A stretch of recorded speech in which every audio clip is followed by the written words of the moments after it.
Good morning, San Francisco. Good afternoon, Green Bay. And good evening to those of you in Europe, Asia, elsewhere in the world. Welcome all in. Thank you so much, Paul Sporer and Foolish Baseball, for the show today. Thank you, OOTP Developments, for rating in. And welcome to HAWC Report, episode number 13 with Warbottbd. We will bring Charles on into the stream a little bit later.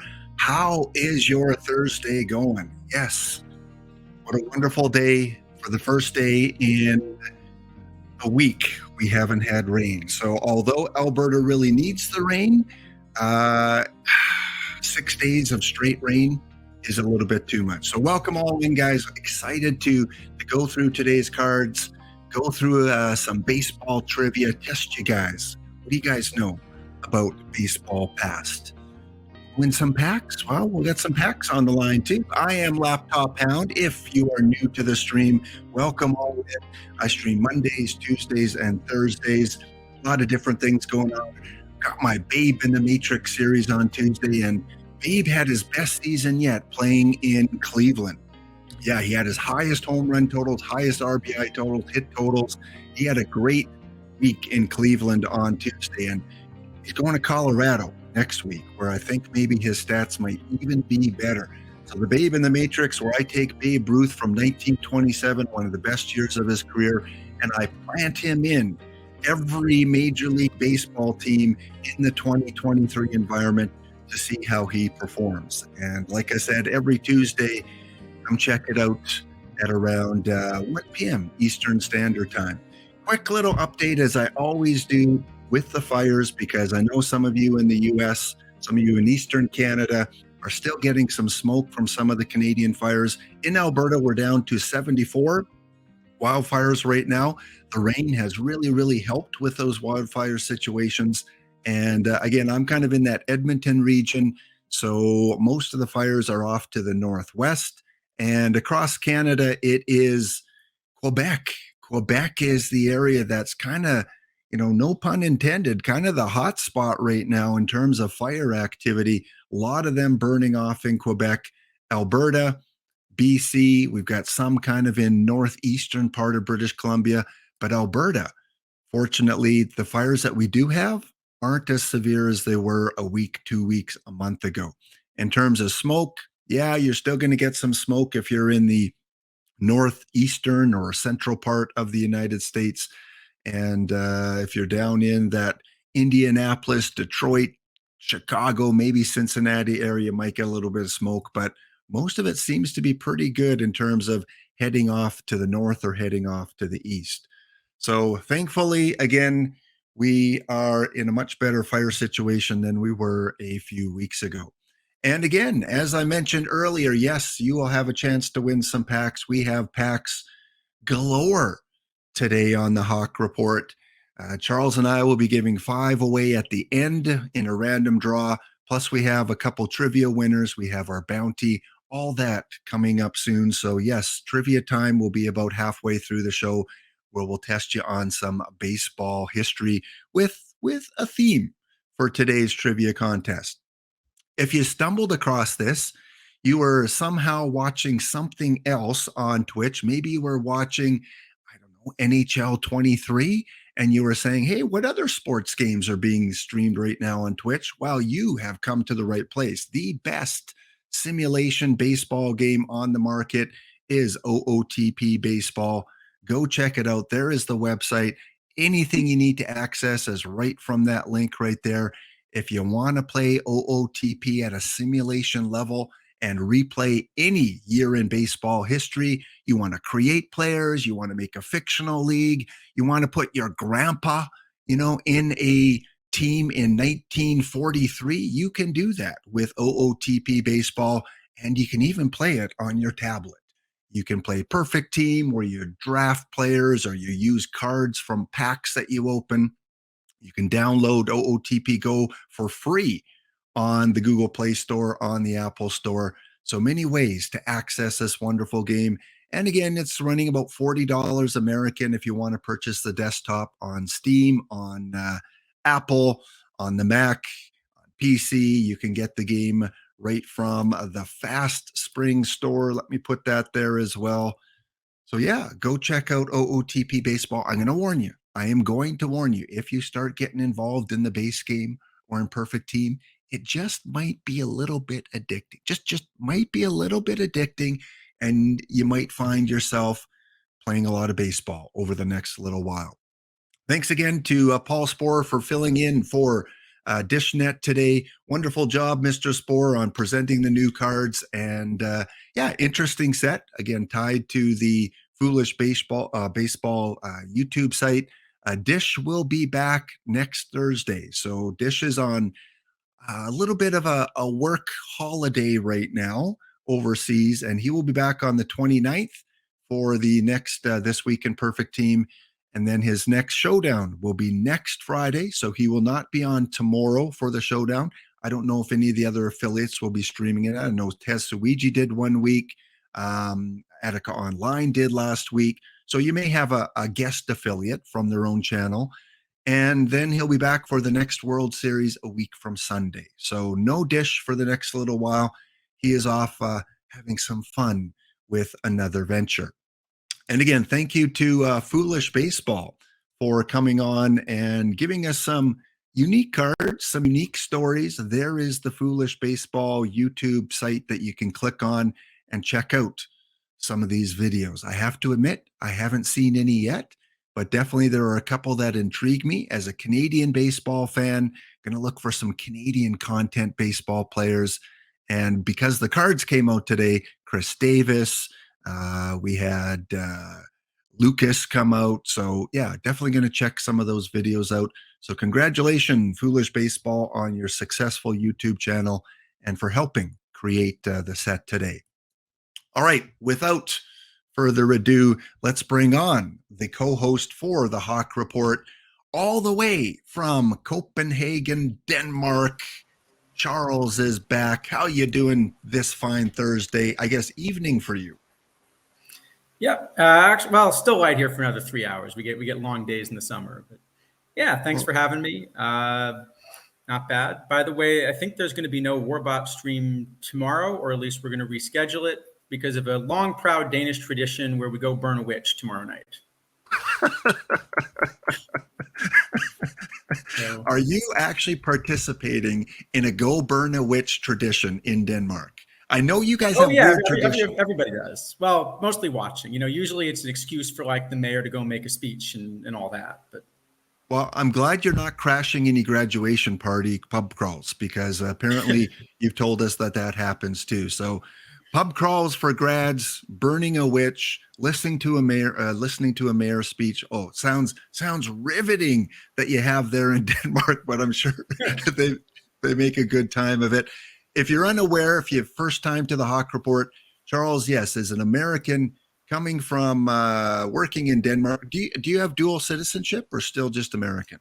Nope, just U.S. citizenship still. Just U.S. citizenship. So one question I have, Charles, is, you know, every place has their unique, I don't know if I've asked you this online or offline before, but their unique kind of food when you go to restaurants. In Canada, we have the poutine.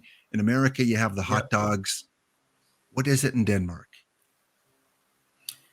Different stuff, but I think my favorite are some of the pastries. And actually, I think the one we just had, so we just started running a summer program. So we have some international students that just arrived, a bunch from the US, a few different parts of Europe. And I think their favorite so far is they have these, they actually call them like Wednesday rolls, because basically for whatever reason, they only make them on Wednesday at one particular bakery downtown. And then they've been selling out doing this for like 300 or 400 years. And I guess no one's quite figured out that like you could make them more than one day a week and, you know, make more money or something. But they have these basically Wednesday cinnamon rolls that they're absolutely excellent.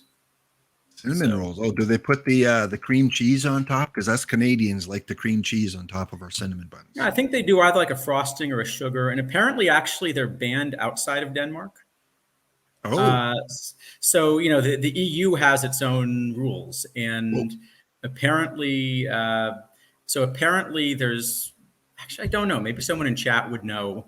There's some reason that if you have too much cinnamon, that it eventually is bad for you or something. So um, apparently there is such a thing as too much cinnamon.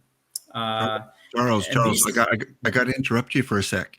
When when you're talking cinnamon buns being banned outside of Denmark, are you yeah. sure it's not because of the powdery white substance that you guys sprinkle on top of it? I just want to be clear. You never know. You never know.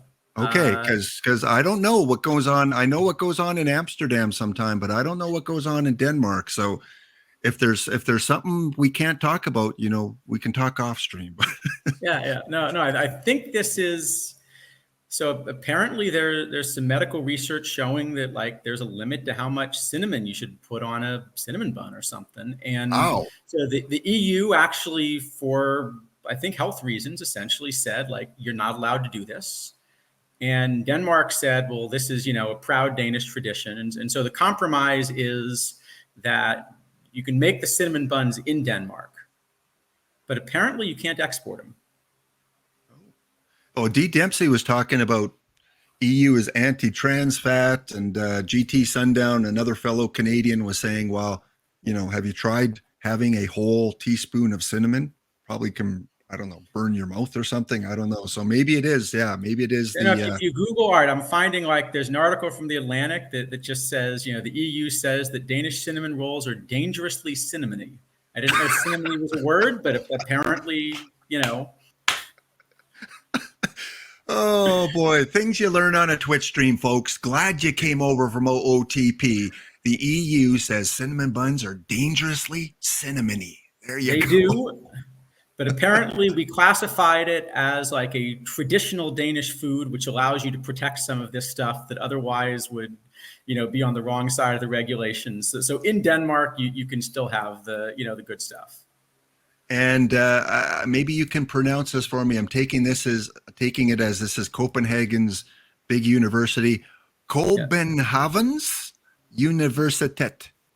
So as best I can tell, the way you pronounce things in Danish is you start with how you think it's pronounced. Okay. Then you have to guess which half of the letters are actually silent. It's not the one with the little O with the line going. No, usually the vowels are kind of important. Sometimes you guess which half of the letters are silent, and then you mumble. Okay, so university. Okay, there we go. All right.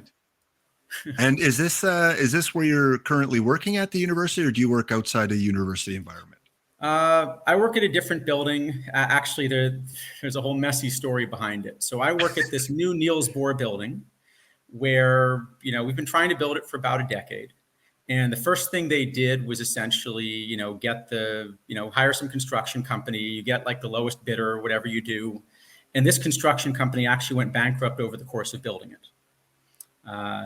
So then they tried again. But there have just been these various delays, things they had to rebuild. And finally, a couple of years ago, they wanted to move some of us in, but they didn't want to take delivery of the building. And so the compromise is that we actually rent the building from the construction company while they finish building it. Oh. Now, that may sound a little bit like a sensible arrangement until you start to think about it, because here's kind of what I've realized. Okay. So like every contract I've ever heard of, if you're like late in delivering something, what happens is there's some penalty, right? You don't get paid as much or something bad happens, right? But here, what happens is if the construction company is late in delivering it, we rent the building from them. So basically the punishment for being late is we are paying them extra money. And if they continue to be later, we're going to keep punishing them by paying them even more extra money. And so somehow this arrangement has not actually resulted in the building being finished yet. Well, I don't understand. It doesn't involve. I'm sure somehow it involves cinnamon somewhere along the line. Now I got to ask you because I don't want to click on it, but because I don't know. Have you ever been to the Poke Poke? What is the Poke Poke? Tell us have about no that. idea.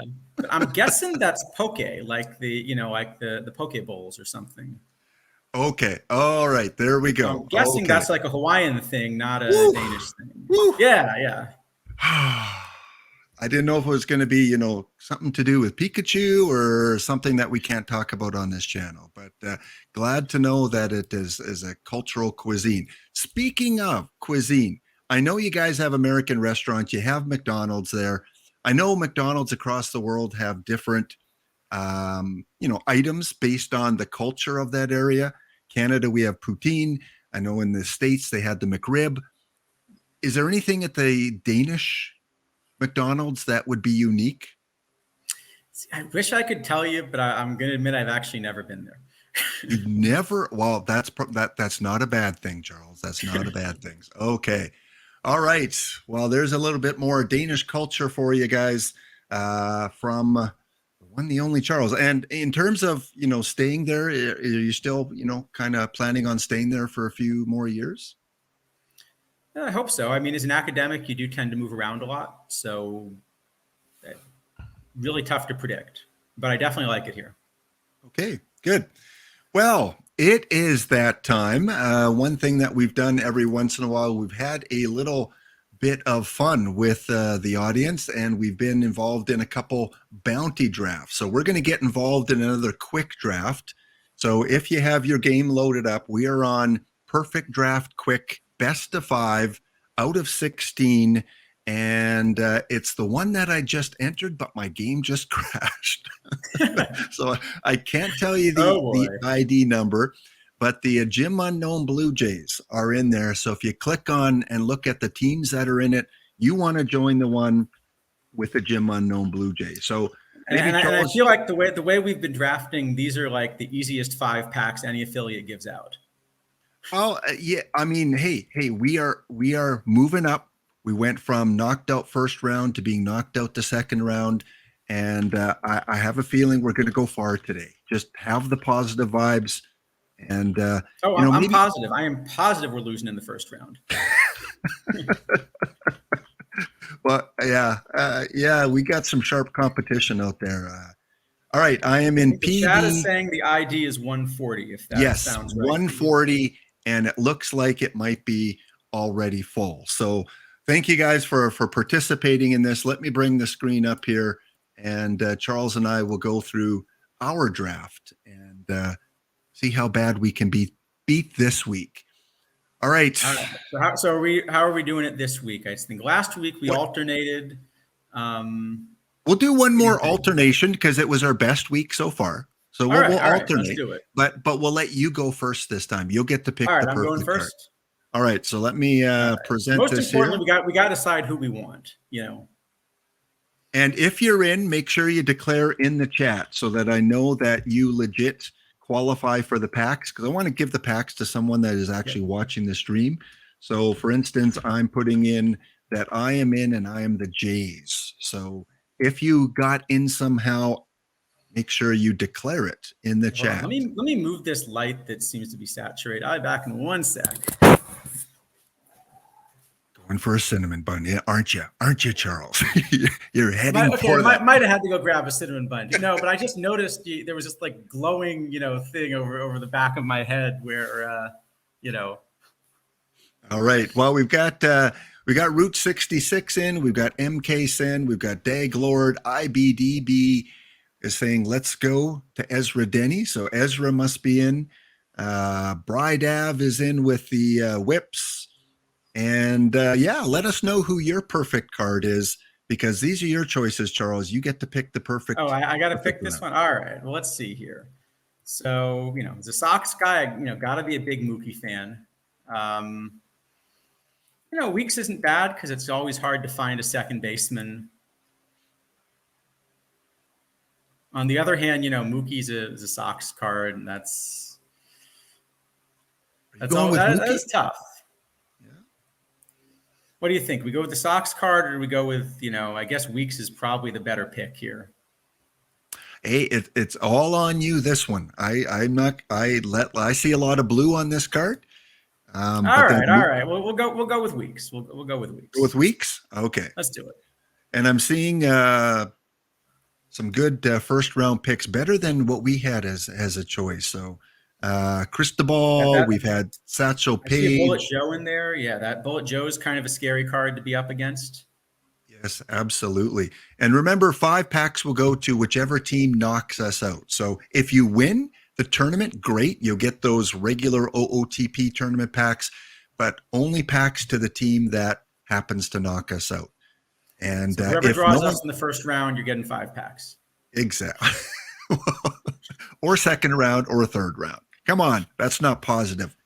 All right, round number 2. Oh my, oh my. Well, one card, Ben Zobrist, I mean, is one of the better choices here, I guess. We already have a second baseman, though.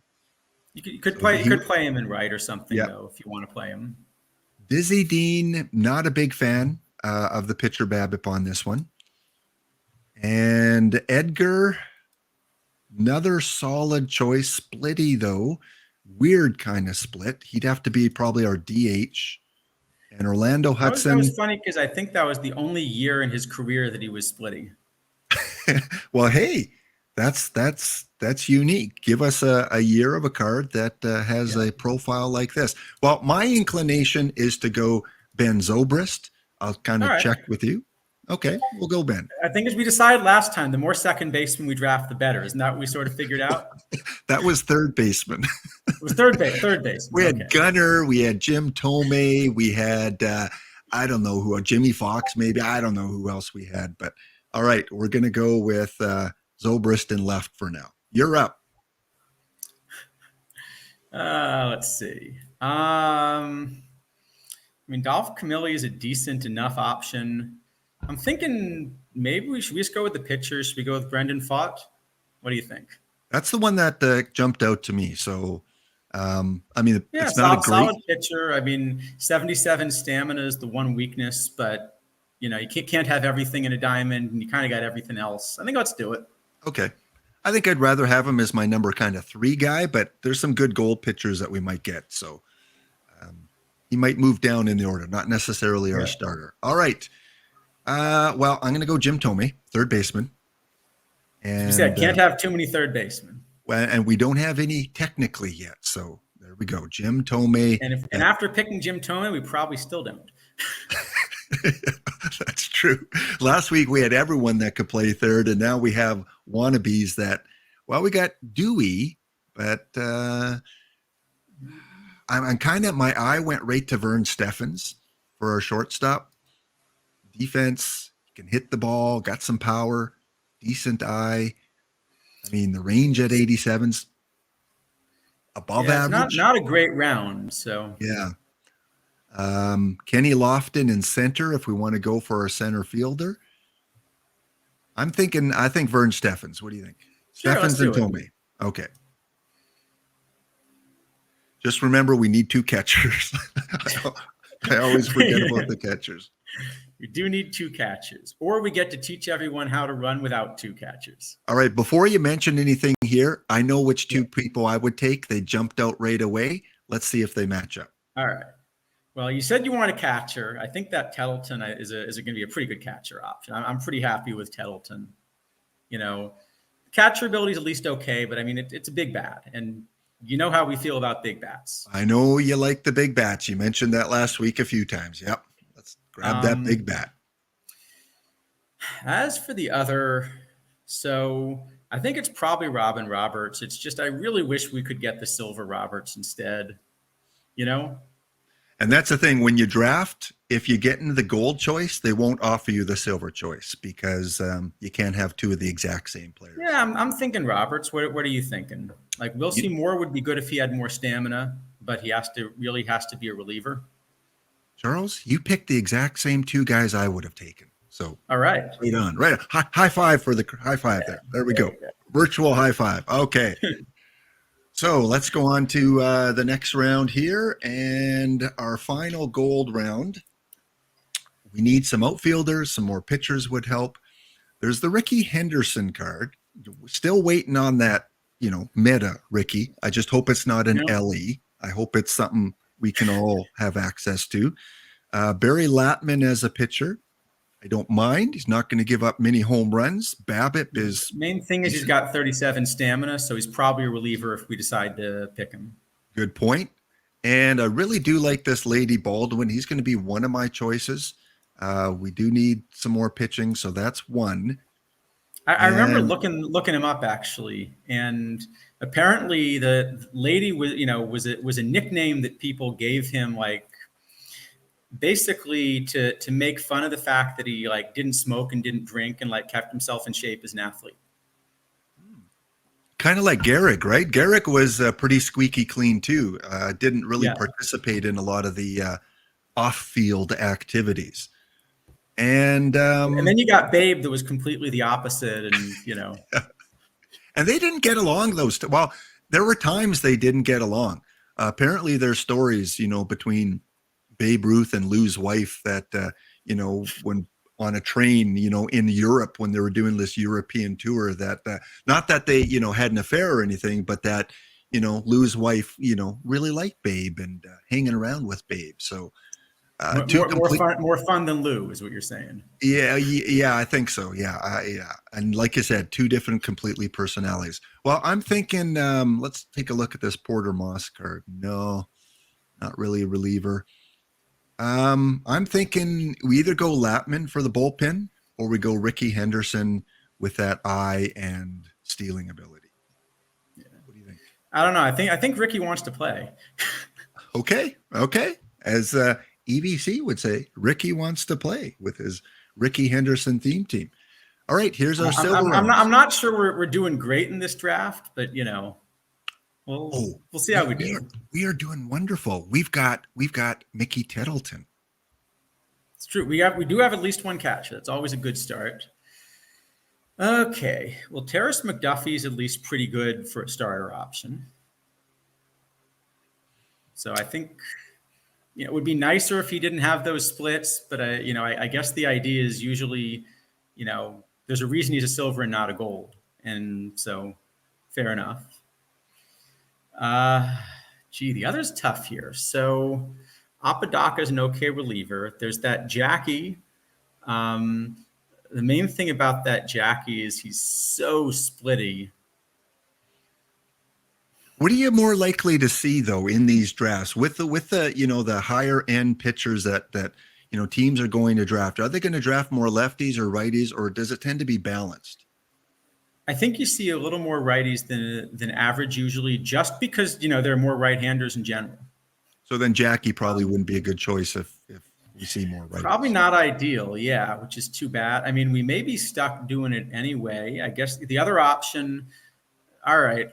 I guess we just go pitching. All right, then maybe we go McDuffie and Apodaca, and it'll be your job to take some hitters. Should we do that? Thanks. Thank you for that additional pressure of losing out round one. We also could have gone with Grandal, if you wanted a catcher. So so right now this is our 9th catcher. So if we don't take Slot, we're going to take whoever comes up next, but it could be a really good catcher next. Yeah, I'm going to gamble on a Petway or on a Mickey Redmond or a Mike Redmond. Mike Redmond or Mickey Redmond? I'm going to gamble on it. I'm going to gamble on a bronze one. All right. So what do we need? We need center field. We need right field. More pitching wouldn't hurt. First baseman. I like this Kristen Yelich, but we have 2 left fielders. Let's see if we can move them around. Ricky can only play left. Ricky's only left. Zobrist can play right. This John Burkett card, not really. Well, this is we're not getting great options here, I think. No, the deck is stacked against us. Jay Bell, is a really good backup shortstop if we want to go him for a backup. Well, at the moment we're going with him for a starter. Oh, don't we have? No, we have Vern Steffens. Oh, we do. Sorry, you're right. Yeah. That's a little tougher then, because the problem is with a backup, you really would like them to play more than one position if possible. Yeah, true.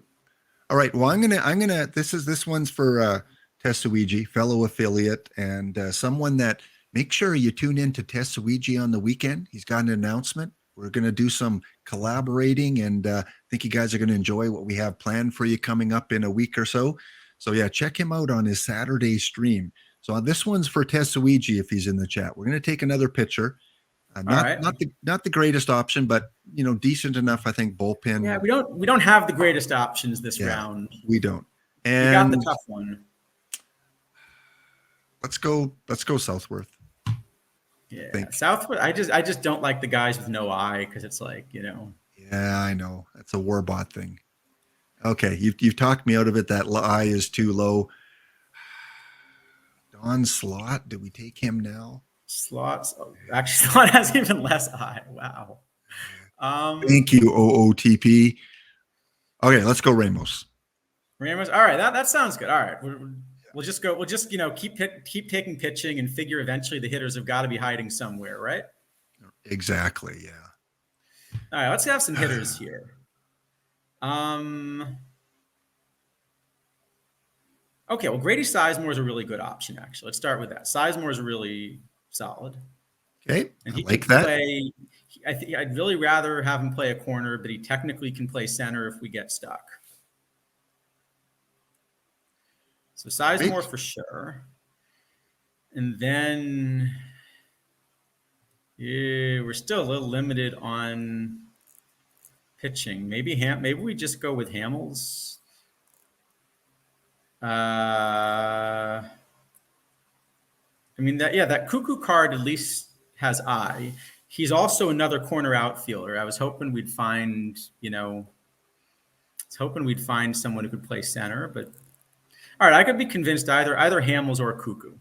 What are you thinking? How are we on pitchers? We're on 5, 6, 7 pitchers. We've got let's go Cuckoo. Let's be a little crazy and go Cuckoo Christensen.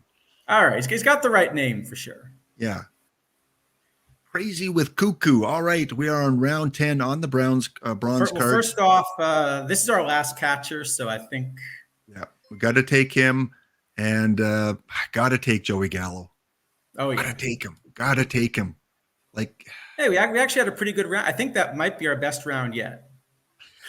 It's pretty bad when round 10 is your best round. Okay, you're up now. We've got 7 pitchers. Okay. Just don't have a good first pitching baseman option. So I like Zamora. At least get one pitcher in there. All right. So one thing we could do is just completely give up on center field defense and take Don Locke, who's at least a good center field bat. The defense is not really what you want. Catalanato, I think maybe plays all 3. I'm trying to remember. Heinrich, not bad. He doesn't play center. The problem is we need a center fielder. Yeah, true. Does Catalanato play? I think Catalanato might play all 3. I think so. I think he's a card I take sometimes in his eyes a little bit low. No, he doesn't. No, he doesn't play all 3. Well, I think we go with Don Locke. All right, let's do it. We're just or Gagne. Gagne, I mean, as our Gagne is a really good defender, but I think let's go with Don Locke. We'll go. Okay. We're just going to go center field hitting. All right, here we go. 2 more rounds. We've got 5, 6, 8 pitchers. So probably want to focus on some pitchers here. Probably want at least one pitcher this round if you can make it. Yeah. Treadwell. Yeah, I'm going to go Treadwell. It works. And we're done with outfielders, I think. We got 6. Yeah, I think we'd love to get an infielder that plays a lot of positions or in pitchers are pretty much the big things. All right, well, let's go John Birdie. Look at that. He plays everything, yeah. Plays everything except first base and catcher. We may not actually have any first basemen on the roster yet. No, Gallo plays. Actually, Gallo plays first. So that works out perfect. First. We could play Gallo at first, and then we could find a way to take one more outfielder. All right. Last round, 5 cards. We're at 9 pitchers, so we probably want 3 more. All right, so let's start with the pitchers. I don't know, just see if you can find some guys with pitcher BABIP maybe. Yeah, that's I think going to be tough. Well, there's one. There's one. All right, there's one for sure. Rodriguez, and let's check out this lefty. Not going to give up home runs, but BABIP's a little low. Yeah, Brandon Williamson's not a bad 40, but you may be able to do a little better.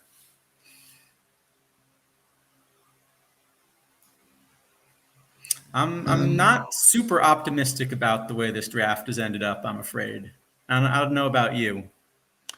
I think we can squeeze one round out of it. I just don't know if we can go much further. We don't have that, that stud in that. We didn't get the Bullet Joe. We didn't get the, all these cards that you immediately are going to take. Jackie Robinson.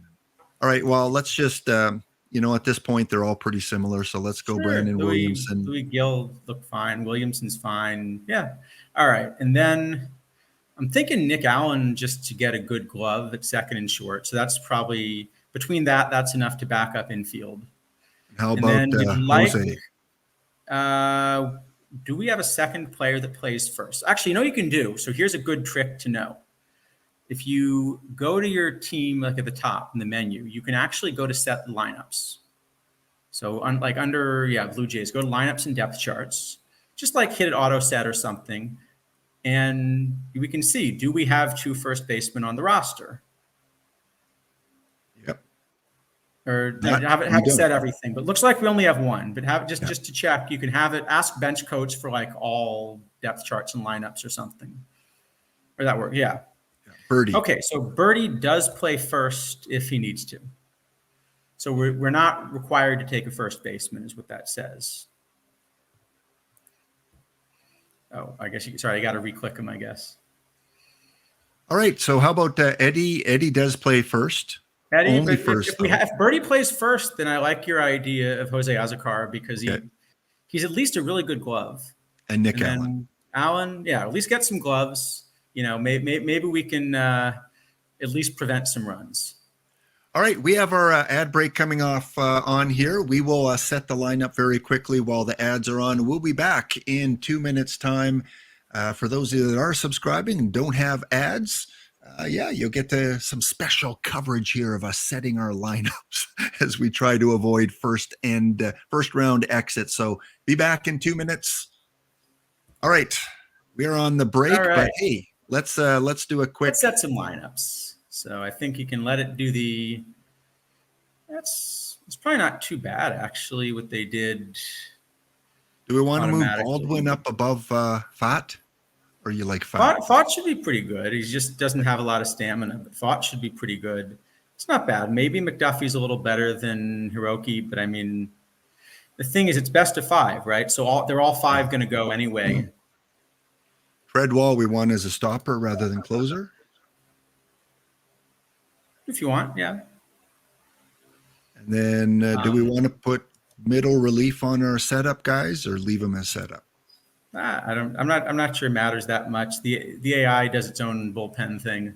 I've never really been able to get it to listen. Okay. So. Well, let's take off emergency starter. We won't need an emergency starter. Let's have one of these guys just as a mop up. That's what you think now. You won't need an emergency starter. Yeah, exactly. Wait till game 1. We get like 20 innings and they burn 3 of our starters or something. Shh, quiet. All right, we got about 30 seconds on our ad break here. Let's go to our strategy. I know we want them to pitch till their arms fall off. It's about 95, 80 is what you suggest. Pretty much, yeah. Pitch till their arms fall off, I think, is exactly the right strategy here. And then this is kind of what kind of I go with, but again, this is just what I've seen other people do. Is this anything you want me to change there? Let's see what we got. That's reasonable. I think one thing that I usually end up doing is I kind of set my sliders once and then I just export them so that I can quickly grab whatever I want to do. So see, you can export your strategy. All right. So once we get these set here, then I'll export them, and then next week we can just go with them. Matchups, you said you don't really care in a tournament as much. In a tournament, yeah. So actually, I should say I have 2 sets of sliders. One for sort of an open tournament where your bullpen and bench are going to be almost as good as your starters, and one for something like this where there's a big gap. Okay. So both of those kind of knocked down to about there, or even lower, or what do you think for? Yeah, that's fine. Okay. And how about your pinch hitters, pinch runners, keep them at neutral? Yeah, I again tend to minimize it just because, the gap between our good players and our bad players is so big that I just don't want the bad ones getting in the game if I can help it. And how about, the shifts and the lines boost up a bit in a tournament? I've always been maxing them. Just, it just feels like that's always better. If there's a tactic that's, so effective that Major League actually had to ban it, I figure you might as well try it. Even the depth, or do you like that more at neutral? Yeah, I'm okay with that. At neutral, right there. Okay. But, yeah, whatever you want. Okay, so let's export this so we don't have to do that every week, and we will put Bounty as our title there. And all right, I think we're ready to go. We'll look at our hitters here, make sure nothing strange has been out of place. All right. Ricky leading off. Tomei clean up against the righties. Sure. I think Joey Gallo is going to be upset to hit 9, but maybe that's good. Maybe you want him upset to just, Yeah. Middleton. Yeah, I mean, do we want to move Joey, do at least up to 6? If you want. Probably better versus righties, but I mean, yeah, I think I don't know that the lineup construction is enough to save this team. Yeah, exactly. Well, surprisingly, Vern Steffens has the second best power against lefties. So, yeah, I think we're going to keep him there. And then let's submit it. And it's always good to log back in after you submit, because sometimes when the tournament fires in the middle, it just, forgets whatever you. So if you leave it and just enter again, it's good to just make sure it actually took your changes. There you go. Helpful tip that if you're in a draft, you want to go back in and check it, because the tournament now is officially underway. 12 minutes until the first game goes. And let's see who we drew in our first round matchup. Who is the lucky winner of 5-packs? Charles, someone's going to clip that. So you gotta phrase it. Who possibly has a strong chance of being the winner of 5-packs? Who is almost certainly an absolute mortal lock to win 5-packs a few games from now. At least he's not saying a sweep. Okay. Who are we up against? First shot against the HAWC Report is RF. RF Route 66, the Route 66 highwaymen. Let's take a quick look at who our opposition is and congratulate them. Oh, yeah, they're going with actually running a 4-man rotation, huh? Some specialists. Belcher, Owen, Waka, Stewart. All right. Well, I do like Owen. I think our pitching might actually be better than this. I'm a little scared if the pitching is that weak. That must mean their hitting is, off the charts, though. Yeah, they got fan of foolish baseball there. Lucas in the bullpen. All right, let's check out their hitting here. Here's our hitting again. We've got. I mean, look at this power. Our power is. Yeah. Oh, did our strategy save? By the way, I'm curious. Oh. No, they didn't. That's what I figured, that sometimes when it fires in the middle, basically if it fires, you often have to set it after the thing fires in order to get it to take. Ooh, good double check there. Good proofreader. And let's check out the batters of Route 66. I'm guessing their batters have got to be pretty good because that's where all their points are. Well, they got Tettleton, so that's a wash right there. We'll see who gets the better Tettleton. Bob Yeah, but our Allison. Tettleton's ours, so They got some power too. They got some decent eye. I think it's at least even with our hitters. They might have a slight edge overall with their hitters. They got Gehrig, the Iron Gehrig, but still pretty good. Still a pretty good iron though. yeah. So I think I don't think it's going to be a sweep either way. I think it could go 4 or 5. I think we got a shot, and if it goes 5 games and they've got that 4-man rotation, I think we've got an edge if it goes game 5. That's true. Yes. All right. So now, we are. The problem is we've got to win 2 games in order to get there. And even if we do win, then we got to go up against Coach Ruffy. You all know Coach Ruffy, one of the best players in the game, and going up against the Whips, Brydav, another really top end manager here. So that looks like a really scary. That Whips team looks pretty scary. All right. Let's see. Ooh, is this the new card? I think that's maybe the new old HAWC. Yeah. Yeah, the new old HAWC. Again, the bullpen. They got some good talent there, and the lineup had a few pretty good picks too. That's a really solid team. We really hope they go 5 games and wear out their bullpen in some extra inning games, because they only went with 11 pitchers. So that's true. So maybe we got a shot if it goes long. And they got Toriente. Yeah, they've pretty solid team. I don't know. What does chat think? How many wins do we get with this team? Do we get out of the first round? Yeah. Call your shot. How many wins are we going to get against Route 66? So quickly going through the perfects that were drafted. Jim O'Rourke was one perfect. We got Mike Napoli for Beech Grove. Addy Joss, great pick by the Peace. The Rainbows, Nas Base went with Bobby Bonds. The Water Rocket, I-75, John Donaldson, another great pick. That's a really nice card because you can play him in center too. Yeah. Jim O'Rourke for the Nowhere Men. The Paper Street Soap Company, Josh Gibson. That's a bat. That's a pretty big bat. That's a big bat. We've got Springfield with MK Sen going with Ted Simmons. High-end catcher. Timmons going with Satchel Paige. So they've got an ace on the mound. Waffletown Syrups with Jack Chesbro, who I see in Perfect League mentioned a lot, and Bullet Joe Rogan. And there's a Bullet Joe. That is also a team we don't want to face. But fortunately, I don't think we're going to end up facing them.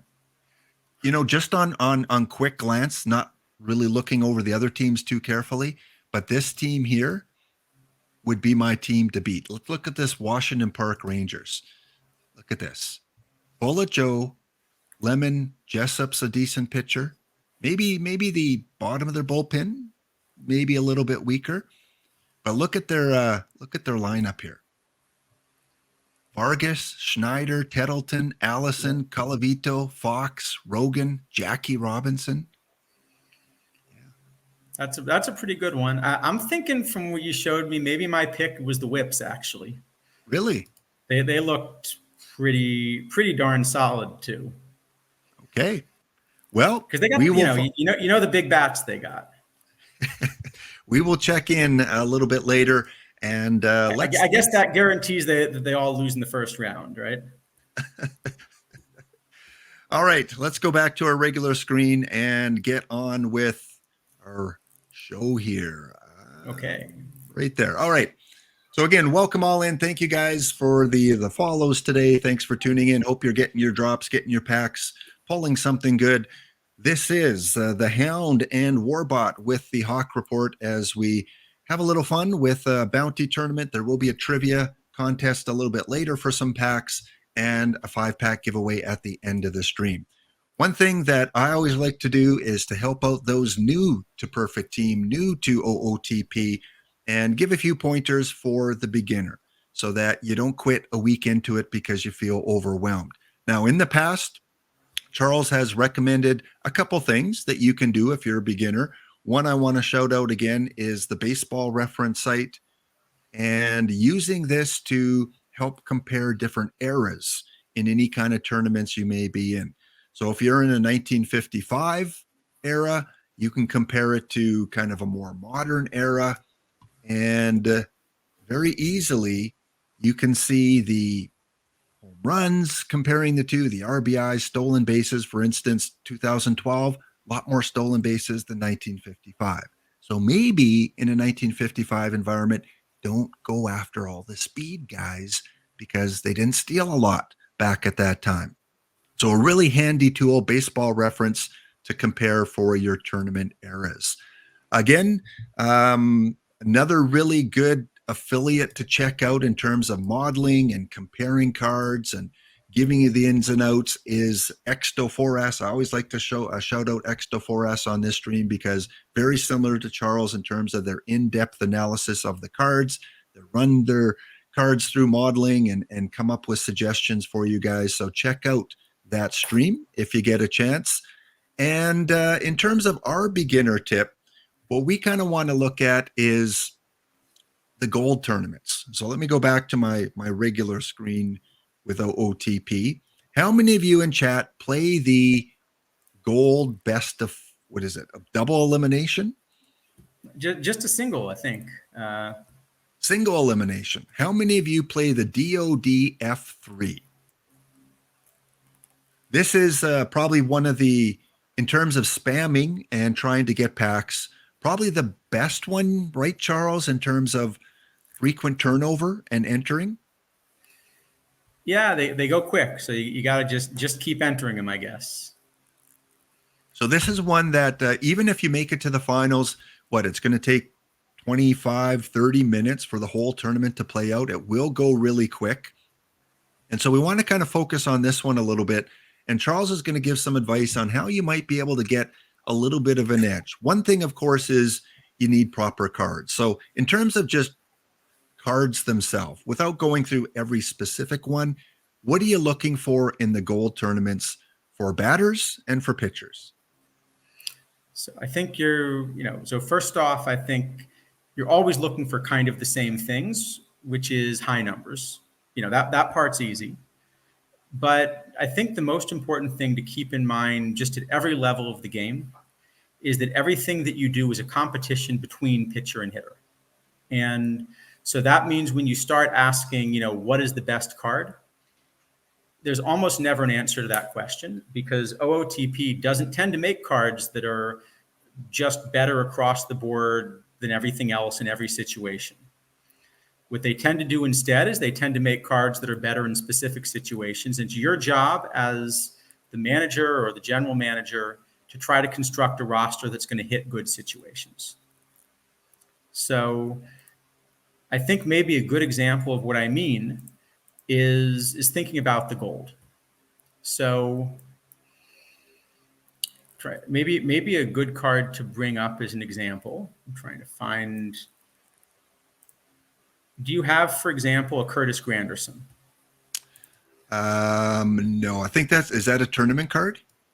No, he's packable, but he's. Let me check. Let me double check here. If not, you can just pull him up in the card shop or something. So if you just pull up the card, I'll show you what I mean. You don't need to buy him. Well, all right. Hey, for the people out there, I don't mind spending $3,000 on a Curtis Granderson. There we go. All right. We'll definitely show him off, but unfortunately, here's going to be the example of the card you probably don't want to play. But oops, who would like to buy a Curtis Granderson out there? He'll be on the card shop soon. All right. But the funny thing is, you might want to play him in the future, and that's what I was going to show you. So if you pull up Curtis Granderson, what he's got is, well. What do you think? If you take a look at the card, defense. It's got defense for sure. A little bit of speed. Yep. But the power and eye, which play apparently the best in the game, the eye is really low. And I know you're a really good eye guy. So, or you're really, you believe in the eye. So the eye to you would probably be the biggest fault in the performance of this card. Well, I think there's actually an even bigger issue, which can be good or bad. Which is, Splittiness this is an and one position. incredibly splitty card. And we actually just got another of these released today. We got this Chris Davis, where it's exactly the same kind of thing. That Chris Davis, we'll probably bring it up later. I don't know if you have a slide from him. Yeah, I do. I'll bring it up later. Yeah. There's a huge difference. He's a much, much better bat versus righties than he is versus lefties.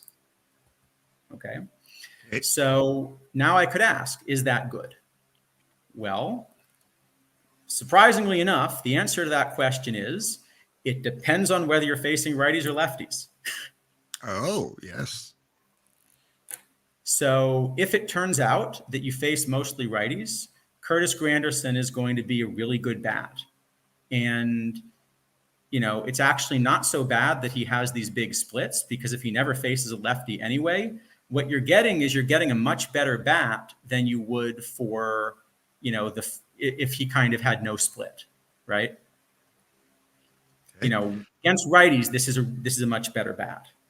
And then the fact too, as you've mentioned many times, is that he's a one positional player. And although you can play him in left field and right field, he's qualified for that. He has no numbers there, so he's not going to perform well.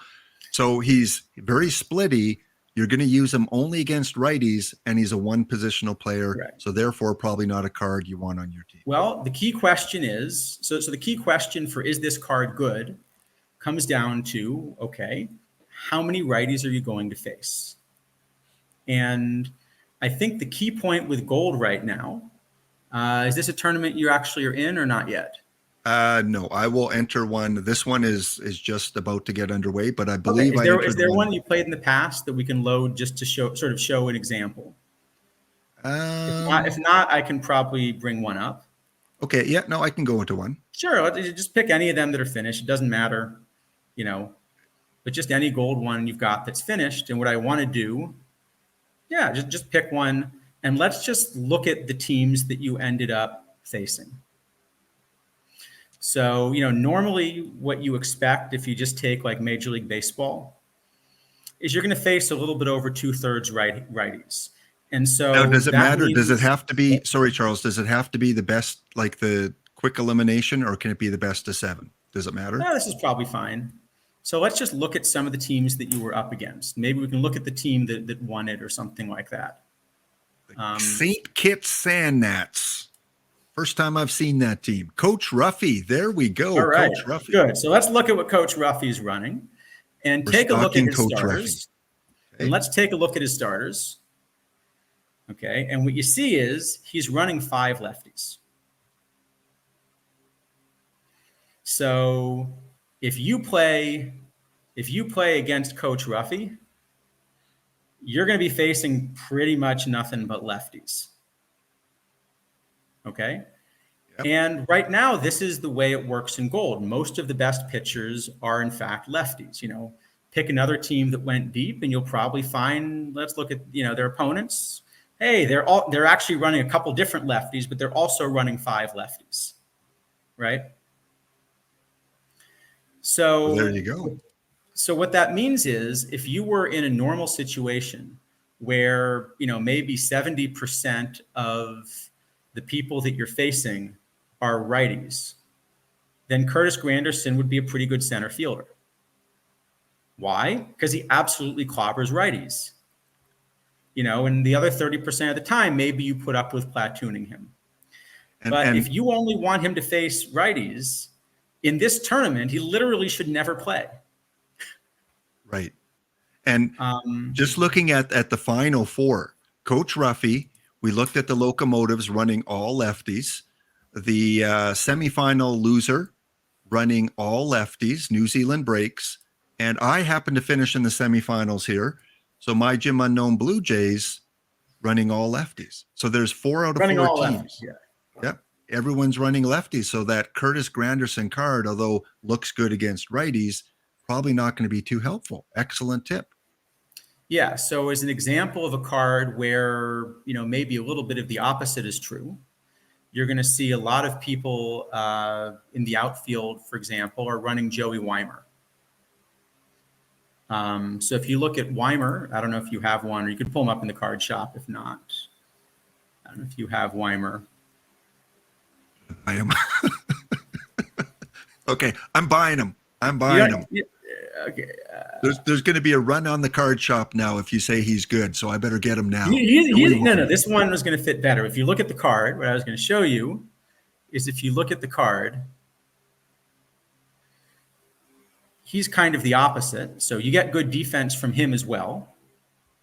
But this is a guy that you'd actually much rather face lefties. So in a normal situation where you were mostly going to face righties, this wouldn't really be the card that you would love to run. You'd rather run a card like Granderson.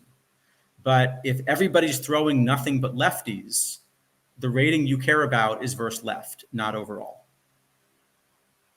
Excellent point. So Joey suddenly Weimer. This becomes an excellent outfielder. So right now I'm running Weimer in all of my gold tournaments. Sometimes I'm running him at the corners. You could also even run him in center if you wanted.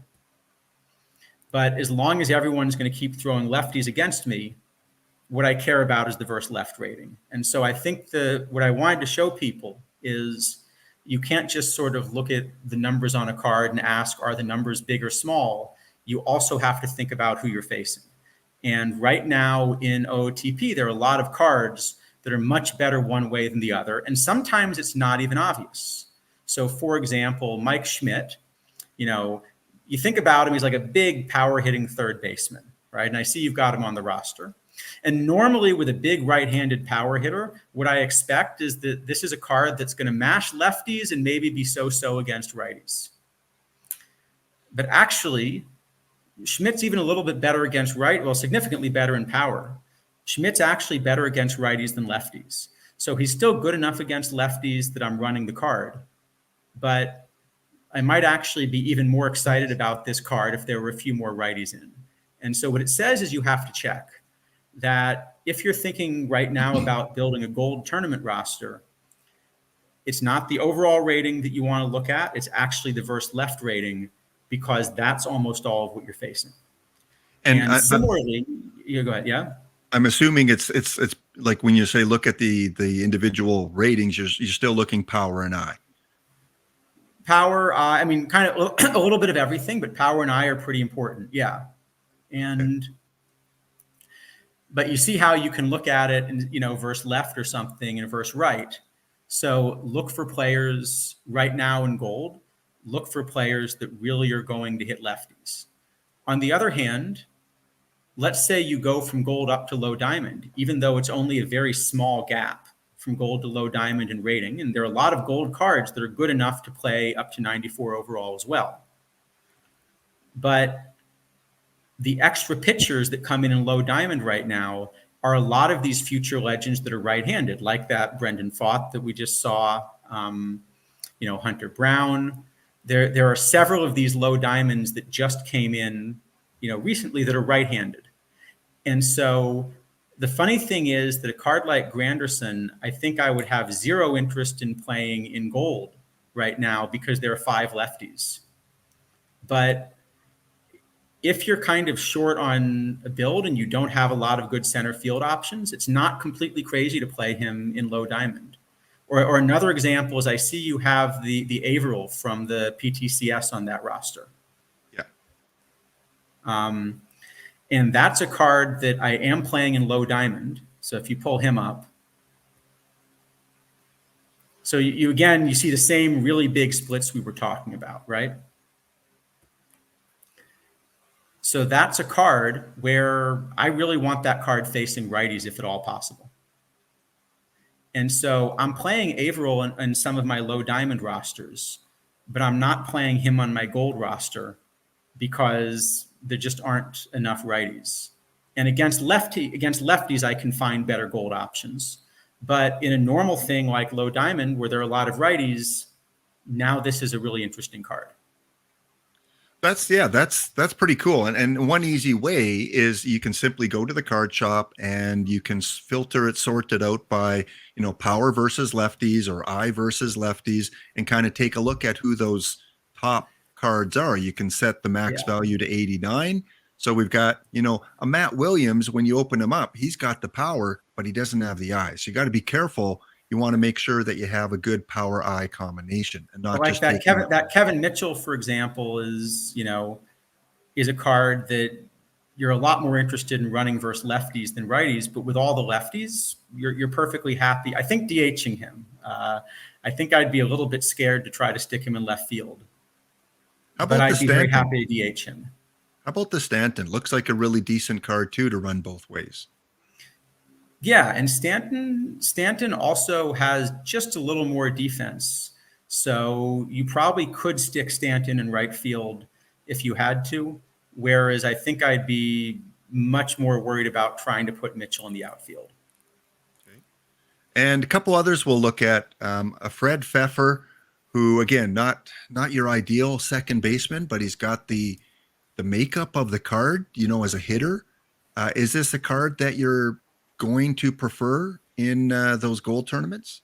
So I think the one I've started preferring is actually there's a recent tournament card, Jeff Blauser, and he's only a silver, and he's also a little bit splitty, but just tends to be really good against lefties, and he also plays defense at a few positions. So the fact that he plays 3 infield positions, maybe you don't love him at shortstop, but I think I'm happy to have him at second or third. And I'm still getting 110 I, but I'm also getting, sort of a real bat. So I think he's probably runnable if you were looking for a multi-position card. How about I Rock This is asking the new Willie Randolph as a gold? So so Willie Randolph, if you look at the card, there are a lot of things to really like about the card. He's got more defense than Blauser. He only plays second base, so you'd have to probably think about him as a starting second baseman. But it's another righty bat where you get better defense, you still get a lot of eye, you get a lot of BABIP, but there is one, he has no power, like absolutely no power. So I think I'd rather run Willie Randolph in an early era if possible, where the power is not so important. And I think in an early era, this is the card I'd probably most want to play at second. I think later, maybe Blauser, or there are a couple other options as well. I've been running Marcus Giles some just for the glove. There's a new tournament edition, Eddie Youst. This is also the kind of situation, you remember we talked a little bit about this Jerry Pretty card that we got for PT Plus last week. Yes. And we were saying the thing about that card is, he only mashes lefties, but he really hits lefties. So if you ever end up in a situation where the bronze pitchers are as left-handed as the gold pitchers, this becomes one of the best cards in bronze. And yeah, no, I like when Sporer comes out and he gives us some really good cards that we can start replacing players in iron and bronze in those lower levels. I like that there are times where attention is paid to, the players of iron and bronze and silver, because it's important that every once in a while we get to change things up a little bit. And I really like this Pretty card. I think it was the best of the free cards that we were given last month. And he's been working out really well for me in bronze. And I know some people do not have success with him as much and are using other second basemen, maybe a Mark DeRosa, maybe, I don't know who else is out there. But for me, he's worked well. So yeah, I'm glad you brought that card up. Yeah, I think for me, what would make me want to run this card would be if there are a few left-handed starters that get released in bronze that suddenly become really used a lot. Because the more lefties there are in bronze, the more interested I get in running Pretty. Whereas the more righties there are, he's actually kind of useless against righties. Yes. And so it's sort of the opposite of Granderson, Yes. where just you need the right set of pitchers for him to hit against. And at the moment, I think bronze is the wrong set. Like the last two big bronze cards that got released as pitchers were this limited edition Cal Eldred, and then today we just got this Lucas Giolito. But they're both righties. So again, Pretty would be a good play there. Now I want to ask you about HAWC Wilson in gold, because here's a player that if you're going to use him, he's your DH. Now is this a card that you're going to invest in your gold tournaments, even though he can only play DH? I did run him at the beginning of the season, and the only reason I stopped running him as a DH is just there started to be a few better bats. So, for example, as much as I like HAWC Wilson, if I have the choice between running HAWC Wilson or Kevin Mitchell, I think Kevin Mitchell is just going to be a bit better, so I'd rather run Mitchell. And Mitchell probably also should be a DH. Right. Okay. And Chris Hoyles has been meta, catcher in gold for a long time now. No one's really replaced him yet. Even though his defense is really good, his hitting's really good, you're not going to take him out, right? He is guaranteed. He's for sure your catcher. Well, not just that, but if you look at Chris Hoyles as a card, the thing that he's best at doing is clobbering lefties. So as long as everybody's running 5 lefties, I absolutely want this card because he clobbers lefties. If you start running a bunch of righties, if you start running a bunch of righties, that's where I might think about, okay, now against righties, the bat's not quite as good. So maybe I'll look for a more defensive catcher, or maybe I'll look for a left-handed hitting catcher or something like that. So Bill Dickey is an example of sort of the opposite, where he's a wonderful defensive catcher.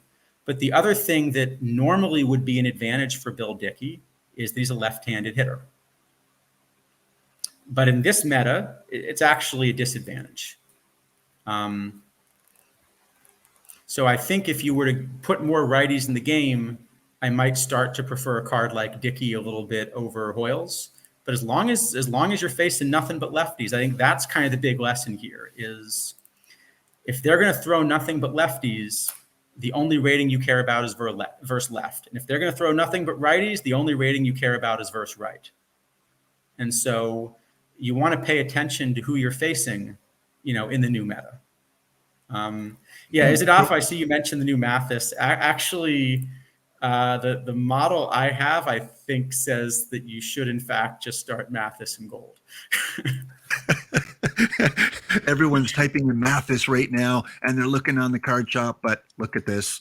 Someone's willing to pay $15,000 for him, which probably is a good investment if you are recommending him in gold. But hey, let's hang on to that because we're going to look at these cards a little bit differently as we look at today's set in just a bit.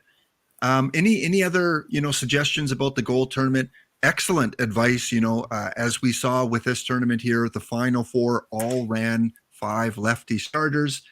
Batters, keep an eye on batters that are better against the lefties. Anything else positional wise, backup wise that you should be looking for?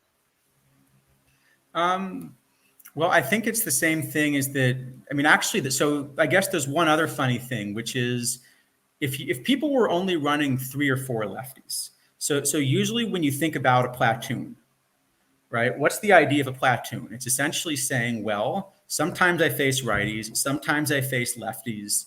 And so maybe what I want is I want one guy that starts versus righties and one that starts versus lefties.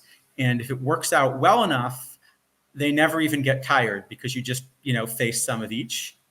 But if it turns out that literally every single starter is a lefty, then it does 2 things, Hold on. I think we just went to an ad break, actually. Oh, yep. Well, keep on going. I mean, all right. Everyone else gets it. Yeah. So I think if you, so I think the idea is that if you, usually you think about a platoon as having sort of a strong side and a weak side. So the strong side is, the one that most of the time comes up. So usually that's the hitters against righties. And the weak side versus lefties, they're not starting that often. So probably they're going to, ideally they hit lefties, but they also had better be able to back up a few things. Okay. Well, when there are more lefties than righties, that flips. Now the strong side of your platoon are the guys that hit lefties, and the guys that hit righties are your backups that need to play multiple positions. But you can play a one position guy versus lefties. But right now it's so extreme, I'm not even doing that because you're actually facing 5 lefties. So what I'm actually doing is I'm playing my starters versus lefties. And instead of my, like platoon partners being the versus righty guys, I'm just backing them up with my second best guys versus lefties. Oh, okay. Just because if no one's ever going to throw a righty, why am I going to put somebody on a roster whose only job is to hit righties? But even if, a lot of these teams, like if we look back at Coach Ruffy, he's got 4 guys in the bullpen that are righties. And yeah, but most of the lefties are at least not a disaster versus righties. And, so I think it ends up working a little better. Now, what that also means is if you want to start beating the kind of team I'm describing, what do? You throw righties. Okay. If you're the only guy in the tournament throwing righties, you're going to beat some of the builds that I'm talking about. So be contrarian then. Yeah. So all right. Basically, the main thing I'm trying to say is pay attention to what other people are running and realize that cards aren't good or bad in isolation. They're good or bad against the people they're competing against. Okay. All right. And, when we look at the leaderboard, we see a lot of these guys that, do really well against the lefties. Ryan Howard is one that, again, a lot of people use for first base. Here's a guy that's stronger against the righties, but is he strong enough against the lefties, even though that's not his strong side? He's definitely not bad. So one reason that I think he might end up there is that what a lot of people are running is Tristan Casas, who absolutely clobbers righties, but has a much bigger split than Howard. Yes. So Casas is an example of a card that actually, I've been running the card in low diamond at times because of how good the bat is. And I run him in a lot of cap tournaments because there are a lot of righties in cap tournaments. But you actually don't want him facing lefties. He has to be platooned. And so in this tournament format, I'd actually kind of worry about him compared with a more balanced bat. Yeah, Howard definitely is the better play over Casas in gold because of that lefty situation. But like you said, low diamond, you're going to go with Casas because of the righties. Yeah, and I think what I'm currently running, there's the Lou Gehrig that you can get, I guess that's packable. There's the gold Lou Gehrig. Also, there's a Jeff Bagwell if you just want a righty. You could run Edgar Martinez. So there are a couple other options. But Lou Gehrig is balanced enough that you can just run him both ways. Some are running Curtis Mead. Yeah, Mead also, just a good righty bat. And he's got a ton of gap power. So he's just going to hit all the doubles and triples. I bet if you have like a doubles leaderboard, probably Curtis Mead is the one that's up there. Yeah. Let's take a look here. I don't know if they've got like a doubles leaders in there. It's actually in this tournament was Lou, and then we have a couple Chipper Jones for doubles. Okay, I would have guessed that Mead would be up there for. He actually is third. He's maybe he's hitting triples. He's tied for second for doubles. I missed him there. So yeah, he's tied for second in doubles. And it's not on the triple. It's actually that Averill card that is up there on the triples. Surprisingly, I would not have picked him to be a triple leader. But again, short sample size, small sample size. I know Strang is a guy that a lot of people use as well in these gold tournaments. I see his name used often, although not as much as I used to. Probably more in an outfield situation, though. Yeah, and I think what swallowed up Strang was all these lefties, because part of Strang's value was that he's a switch hitter, and he's a little bit better versus righties. But suddenly, just like almost cover up the versus right side of everything. And here's kind of that Curtis Granderson situation, right? That same similar kind of Yeah, thing. yeah. Lance Berkman, that's a card that in a balanced meta, that bat is so good versus righties that I'm going to find a way to run him. But right now, he's not even on my roster just because it's all lefties. Yeah. All right. Well, let's an extended beginner section, but very valuable information from Warbot there in terms of playing those gold tournaments. If you play the gold tournaments, or if you are interested in playing the gold tournaments, hopefully now you've picked up a few extra little pointers and tips. And I sure have, and going to have to look at my roster construction and pick a few guys out that don't hit the lefties too well. It was interesting though that the top 4 in that one random tournament I picked all had their starters as lefties, so it does. No, I think that's typical though. That just there's so many of these good lefties. Yeah. Okay. Oh, and Izadafo says that Averil's a historical third base rate card, so that's probably why. I think that's right, because I think there's a rating. So this is one where I really do want to say I think instead of I know, because these are things that people have worked out from observing data, but it's not known in the game. Okay. What I think is happening is that the gap power is telling you something about extra base hits, but which ones are doubles and which ones are triples, there's some kind of hidden rating that tells you how good they are at turning doubles into triples. And we did have a question there from Kantz. Who's a good DH versus righties in league that's not that expensive, maximum 100K? So now we're not talking the gold tournaments, we're talking league play. Who are a couple names that maybe Kantz can go look out for? Okay, so I think one thing to consider is that in league play, you also do get to decide your ballpark, and that changes things a little bit. Because if you're running, at Coors Field, you probably want a lefty with power. If you're running, I forget the name of the Marlins park now, but kind of a more balanced one. So they're different. There are different parks that can affect that as well. But I think one card that I don't think is that expensive that surprisingly ends up there is this new tournament edition Joe Morgan. He's very splitty. He's not a second baseman defensively, if you find him. This isn't league, so he's 99 overall. He's a high diamond. Don't love him versus lefties, but that bat versus righties is going to be really good, and you can definitely get him. I don't know. The last 10 on these, you want to be a little careful with tournament cards because they just might not have sold a lot of them that recently. So I think you'll get him for under 67,000, but I don't know how much under that. But he would be a reasonably cheap one. Another option might be the future legend Gunnar Henderson. I think is probably around 100,000 now. I'm not 100% sure because he was in, he was in some of these spotlight packs, so that changed the price a little. But again, that's a card. Now Gunnar, you could also run at third base if you wanted to. But again, kind of that's what you're looking at. You're looking at something where, if the card had as good of a bat versus lefties as versus righties, instead of being 100,000 points, this would be an 800,000 point card. Wow. But for 100,000 points, you could now do something like this instead. Mr. Black mentioned possibly the Seth Beer that came out last week. You could get on the cheap, probably for 20,000, 22,000. Decent DH. Yeah. So there you go.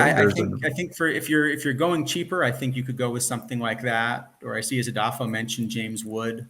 And then for 100,000, kind of a little bit more.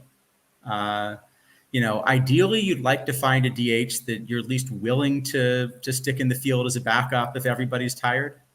So that's maybe where a card like Gunnar helps a little more. I think this James Wood for 67. It's a card that I hear a lot of people talking about. They use this card even up to the perfect level. You might be falling off a little bit now with that Griffey card that came out, but this is a really good card right through diamond still, isn't it? And 67,000. No, not a bad price for an elite card. I'm still running him as a starter one way in Perfect League. Although I should probably admit that it's a 1 week visit to Perfect League. We're not sticking around. So there you go. Lots of options for you, Cons, about who you can run as a DH. Wood, Beer if you want to spend a lot less. The Joe Morgan, lots of good options there. And even the new card that came out today, the Chris Davis that we'll get to. So feel free, guys, if you do have questions and want to put them in the chat, that's what Charles is here for. Charles loves to answer the questions and give you as much helpful information as you can. But let's get back to what we're here to talk about, and that is the cards. Looking back on last week's set, Charles, where we had the awesome card art for the baseball reference cards, the Incaviglia, the McKay, the Ricky Weeks Jr., plus many, many others. Now that you reflect back, is there anything that stands out as maybe a missed when we talked about last Thursday's episode that you want to talk about with this set? I'm not sure there's something major I saw. I think one thing we discussed last time was for a couple of these two-way cards that played a position and then were relievers, can you find a way to run them as relievers? And I think I've ended up finding that that's probably in practice just not working, because when they're in the lineup, they can't come in and be relievers, and they're not resting enough to really be an extra arm in your pen. So I've seen a few managers try to run a card like Mark Kotsay as a two-way card and just find it doesn't quite work. That it seems to be better to run starting pitchers as two-way cards than relievers. All right. And this Ricky Weeks, which I believe was the only perfect card from last week, are you seeing, any kind of results, any kind of data at the higher levels of play? Is anyone in your perfect league running the Ricky Weeks? Let me check. There might be one or two, but the problem is that because Jackie is going to be better. Yeah, so I see it looks like there are 4 total on rosters, but it looks like maybe only one is actually being run as a starter. Okay. Yeah, I think there's only one being run as a starter. I can look at the team and why they're doing it, but it's, pretty much people are playing Jackie. Okay. And that makes complete sense. I mean, if you're in the Diamond Leagues, if any of you in chat are in Diamond Leagues and you got your game open, take a quick look and see if Ricky Weeks is performing well, because there's probably a lot more Diamond managers that don't have Jackie using Ricky Weeks. So curious what his stats are like at that Diamond level. All right. Well, let's go on to more recent cards that were released. And of course, the LEs, we always like to spotlight those. The first two I want to look at were the two that I love how OOTP, when they're releasing LEs, they've had some themes recently with these LE cards. And think what you may about LEs and the release of LEs. Personally, I think the LE idea is really great. I think something around this is a great opportunity to release LE cards because it's a special moment of the year in the game and they deserve special cards. So we got this AJ and this Todd Frazier. AJ with a 94. Again, the power and eye is low. That's my first eye test when I look at it. And the Todd Frazier, better power and eye, but a 79 card. So that begs the question then, are you most likely in, let's say you're in bronze league play and you have both these cards, are you going to play Todd Frazier over AJ because of that power and eye, or is the catcher ability too big to ignore? What do you think about these two cards, Charles? So I think that's good. The first eye test is just eye, right? Yeah, makes sense. If you literally fail the eye test, then then that's it. So I think AJ, I just have some other catchers that end up looking like they're a little better. So for example, that 84 catcher ability is around where Chris Hoyles is, except Chris Hoyles is 5 points cheaper and the bat's just quite a bit better. Yeah. So, I mean, it's funny actually, because I remember as a fan, AJ, always got, kind of a bad rap. He was a little bit of like a heel kind of character, it seemed. And then I saw him on this ALS charity stream and immediately became a lot more of a fan. So I agree. When I watched that, seeing these guys in a different situation, just gives you a different perspective on these ball players. And it was really, funny, but I kind of for Todd as well, because if you watch the end of the game, it was a classic finish in the last couple innings. And I really felt bad for Todd, and you could see it. You could see that these guys are competitive on the field, and Todd is competitive off the field based on, his reactions. I won't spoil it because it still is on the VOD. Go check it out on OOTP Developments. You can watch that hour episode that they streamed yesterday, and you can still donate at a chance for some of these prizes, the Aaron Judge autograph baseball, other autograph memorabilia. Go to this website here that you see on screen. For $25, you can get your name entered in, or for $100, you can get your name entered in for the Aaron Judge autograph baseball. And I believe if someone from OOTP is here, I believe that is until Saturday. If you have a deadline, a date, a time, please post that in the chat. But yeah, great charity event, and quite the finish, wasn't it, Charles? Yeah, the other, I think Brett Phillips has also done one of these OOTP streams, and that was also a lot of fun. Hopefully I'm remembering who it was correctly. Yes, yeah, these are always fun. Again, we see OOTP utilize the utility in a different way, and yeah, really good. I really feel bad for Todd, though. I won't say any more about that. All right. In terms of the cards itself, how about a Todd Frazier at the silver tournaments, silver level? Expensive. I think Frazier's much more playable. I think the biggest problem for that card is the Blauser that we just saw came out around the same time, and Blauser is just a little bit better. Okay. Excellent. Good. I think that means I'd rather play Blauser, but I don't think it would be a disaster to play Frazier. And, he also is maybe even a little bit better defensively if you're just looking at him at third. All right. And yes, Mr. Ree, it is baseball team TBD. That is Charles's team up in perfect, because I believe Mr. Ree is up in perfect as well. In fact, a lot of the viewers I found out on Monday are in perfect. We've got Cubs fan Steve up in perfect, Mr. Ree's up in perfect. There were a couple other names too that I forget who they are. Hopefully their visit will be longer than mine then. All right, let's get to these two. Another, again, theme set on Sunday. The Father's Day set came out, and Ken Griffey Sr. in this picture here is probably saying to his son, "Sorry, son, I got 100. You only got 25. Sorry about that. More of me than there is of you." Yep. Great father-son set. And it surprised me, but it didn't surprise me that the Ken Griffey sold out within 3 days, whereas the Koufax took a little bit longer. But Charles, you and I both know the reason for that. Why did Griffey sell out so quick? Well, I think part of it is their perfect packs on sale. Yes. So yeah, perfect packs were on sale. Yeah. And if anyone in the chat has their game open, are perfect packs still on? And what is the Spotlight Pack this week? We haven't talked about the Spotlight Pack. Are those back? How much are they? Okay, it looks like they just switched.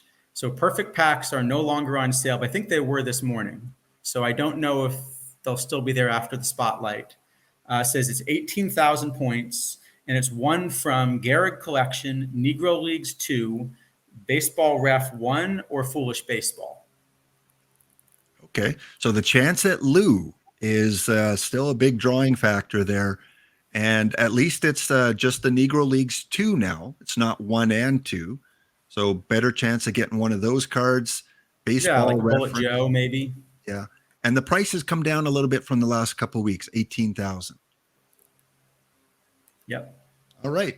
So yeah, when we open our packs a little bit later, I'm going to try one of those. I'm going to try my luck because I love the pack art this week. It's that beautiful green color. All right, let's get back to our cards here. The Griffey Jr. When we talk about new players to the game, and Charles, we look at these two cards without knowing who they are. Let's ask the chat first. Are you going to take, if you have a chance at one of these two cards, A or B, are you going to take card A or card B for your league team? Ignore tournaments. For your league team, are you taking card A or card B? And then I'll ask Charles what the right answer is. So we'll give you a few seconds here. If we see A's or B's, without looking at the names, I'm sure you know who these are, but are you taking this one that plays first base, average, a lot of blue, or are you taking B, great defense, better speed, but less of a bat? A or B? Let's give Chad a few more seconds to fill those in there. And we will be having our trivia coming up in about 15 minutes. So stay tuned. Trivia coming up for a chance at winning some packs for first and second place. And I promise the trivia is a little easier this week. Yes. So or so we would have you believe. Look at this. It's a pretty even split between A and B. A lot of A's early, and then some B's came through. I mean, let's face it. We want both these cards on our team. Yeah. We can't have them, though, because one is limited, and it would cost you a lot to get it. All right, Charles, what do you think? Who would you prefer league play on your team? You can only have one. That's really tough. So I can tell you, I'm actually not sure which one I'd prefer because I think it is really close. I can tell you some of the things I'd be thinking. So first off, we can just ask which bat is better. And they're both really, really good bats. But, Lou Gehrig's bat, and A at the top, is still going to be the better bat. So if you're just looking at, which is the biggest bat, clearly that's going to be Lou. On the other hand, with Griffey, you get two things. First off, you also get the best center field defense that currently is in the game, and by a pretty wide margin. So you're getting a huge upgrade in center field defense. And you also get a card that's going to play two positions, which means he's a little bit less vulnerable that as new cards come out, because we know there are more cards that are going to get released during the game. There are going to be more first basemen that come out. There are going to be more center fielders that come out. I mean, if you think about the great center fielders in the history of the game of baseball, most of the others, we really haven't seen a card yet, right? Like, I don't know. Who do you think of as the best center fielder in the history of baseball? That's probably a tough one. Yeah, because it really depends on the era, because the best center fielder to me depends on the year that they were playing in. The dead ball era might be different than a modern day era center fielder where, defense is a lot more important than offense kind of thing. So yeah, too tough to answer that one. Because to me, I think maybe it's Mays, but I think you could argue for Mantle instead, or Lloyd Mosby, maybe he's in the top three. Close. Tim Raines. And with Mantle, we have a Mantle that's really good, but it's not a peak Mantle. So we're going to see more of those cards. And I think similarly, we're going to see a bunch more first basemen that come out, as well. And so, you're kind of asking also, each of these is a pretty expensive card. Which one's going to hold up for the long run? So I think today, if I had to have only one on my roster, it probably would be Gehrig. And the reason is that the gap between Gehrig and the next best first baseman, which actually, amusingly enough, for me, the next best first baseman right now is probably also Lou Gehrig. Yeah, the 98, yeah. Yeah, but I think the gap between the perfect Gehrig and the 98 Gehrig is, probably bigger just by a little. Like it's close. But I think is probably bigger than the gap between Griffey and your next best center fielder, in part because there's so many excellent center fielders that have come out recently. So as much as it is legitimately close, I think, if you had to have only one on your roster and then you're taking, the gap from that to your second best card, it's really close, but I very narrowly have it as Gehrig. But in the long run, I think Griffey is going to hold up a lot more than Gehrig does, because there are going to be more big bats that come in the game, and it's easier for a big bat to be a card you can stick at first than to find a big bat that's also one of the best defensive outfielders. So I think, for this week, if I just have to win a game today, maybe it's Gehrig. But if I actually could purchase one of the two cards, I'd purchase Griffey. Completely agree with you. And short term, you're going with Lou. Long term, you're going with Griffey, the utility, two positions, and the fact that by end game, there are so many top-notch first basemen. Look at last year. Lou lasted for a long time, but at the end, he wasn't the card that people were playing in perfect league at first base. Whereas Griffey, at least in a backup role, I think you're going to play him for a long, long time. The card that reminds me a lot of, that was released around this time last year, was Oscar Charleston. Right. And yes.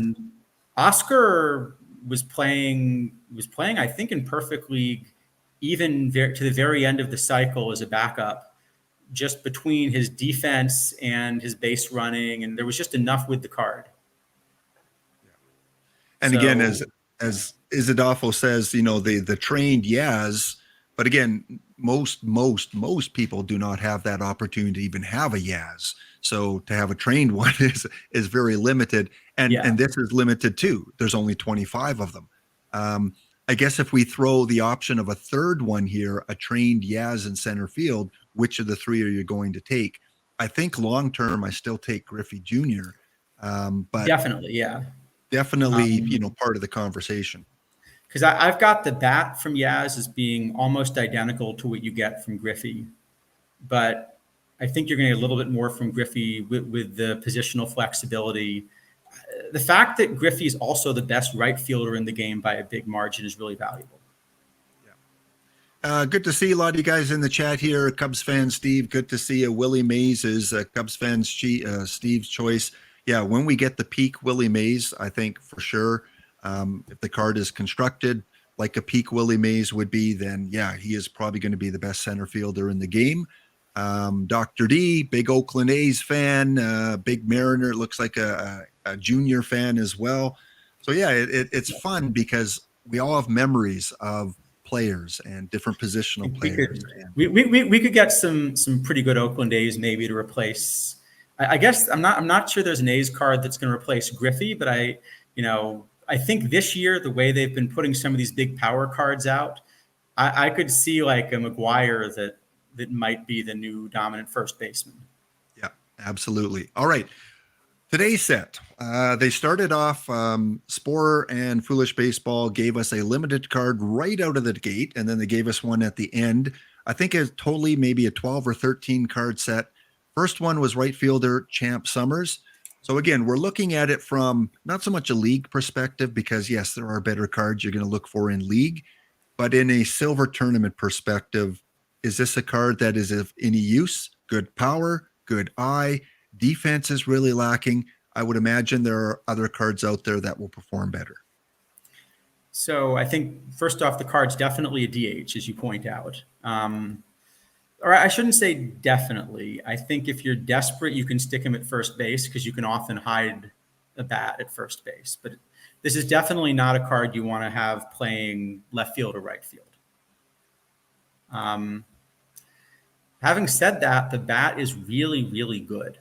And, it's also very splitty. So you see there's a big difference between what you're getting versus righties and versus lefties here. So if this were gold, then you know exactly what I would say. I would say wonderful bat, but he doesn't hit lefties, so he can't play gold. But silver has a lot of righties. And because silver has a lot of righties, that bat versus right is so good that I think I have him as the best DH option right now in silver. So cool. I do think he's worth getting. I think it's a small upgrade. So the gap between this card and, so for example, you can run one of the Silver Lou Gehrig and David Ortiz at first. You could try to run another as a DH. Edouard Julien's a really good DH versus righties. There's the limited edition Ken Phelps. So I think Champ Summers is only a very small upgrade over them, which means, I'd pay a few thousand for the upgrade. I wouldn't pay 50,000 for a small upgrade. But if I get one, I'll run them. All right. We'll run through 2 more cards before our break, and then we'll do our trivia contest, and then we'll get back to kind of the higher end cards. Good to see some iron and bronze again being highlighted. The Rod Barajas. Yes. Barajas. Yes. You're not going to, have him green lit on the base paths. That's for sure. Again, power eye test right off the bat. Looks good. 42 rated card. He's got power eye. Not really your best defensive catcher. Does he replace the iron meta catcher with this card? I don't think so. So the interesting question is, could Rod Barajas steal against Rod Barajas? I'd say yes. Yeah, I'd say. You also have you have the very low arm and the very slow runner. It's a close one. I think there's a good test for Foolish Baseball. Foolish Baseball, if you're listening, do a video. Rod Barajas running against the pitcher version. There we go. Yeah. Can you get it to work? I think part of the problem is just that there are so many good low iron catchers that are available. I will mention that my 2 favorites right now are both live cards, the Roberto Perez and the Mike Zunino. And Zunino, I guess, is down in the minors, so I think the card's not going to change. Perez could. If some of the live cards drop off, maybe I'd start to think about, using this in a cap tournament. But Perez and Zunino are just so good I think it's worth paying the extra points to do that. Okay. And the bronze that was shown, the Drew Hutchinson, I'm a Blue Jays fan, but even when I look at this, I go, I'm collecting this simply because I'm a Blue Jay fan. I'm not playing it anywhere because of that low BABIP. And again, Spore pointed that out. That's not a card you're going to play because such a low pitcher BABIP. Yeah, I sort of wish that card had been posted as a low iron with exactly the same ratings, because I think for a lot of these cards, it's really what the overall rating is. There's some level at which the card would play and might be fun to both collect and run. But I think as a low bronze, this is just not going to work. All right. Well, we are coming up on our break in just a minute here, but I want to get the trivia set up here. So just like we have in the last couple of weeks, you will see something popping up on your screen in just a minute here. And you need to go to the right-hand side of your screen. If you hover over the little quiz kit icon, you should see the option to add your Twitch name to the trivia contest. And as the break's going on, we'll get this all set up, and then we'll get into it right after the break. Just get it set up here. So you should see it pop up on your screen. We have 12 questions today. And and good luck. Remember definitely to give access, because we had someone win last week and not claim their packs. Yep. So do not be contestant 321 or whoever that might be. Okay, so it should start popping up, and at the same time, we're going to go over to our break. Let me know, Charles, when you can see it showing up on screen. Let me see. I see it. Yep, I see it on screen. So again, you click on it, go to Manage Access, and just make sure you give it permissions. And this week, I think the questions will be just a little bit easier. Of course, we always say that, and we'll find out. But all right, hoping for some big scores this week. Top two are going to get 5 standard packs each. So good luck. So, we'll start. So is it Oppo's getting one of them, but who's getting the other, right? Exactly. Well, hey, Is It Awful didn't make it last week. He fell out of the top two. So you never know. It's not always a guaranteed. So we'll be back after the break. During the break, Charles, for those that are still around and have access, let's talk a little bit about your Perfect League accomplishments this week. Give them a little insight into Perfect League, a place we all want to get to at some point. So stay tuned. I don't know if accomplishments quite count. Well, getting there is quite the accomplishment. Getting there is nice. We're on our break for a lot of people, but yeah, talk about how Perfect Week is going for you. Let me think how we are. Let me check. We are 48 and 45 at the All-Star break. Unfortunately, that's actually not as good as it sounds, because Perfect League is even more difficult this year to stay in than last year.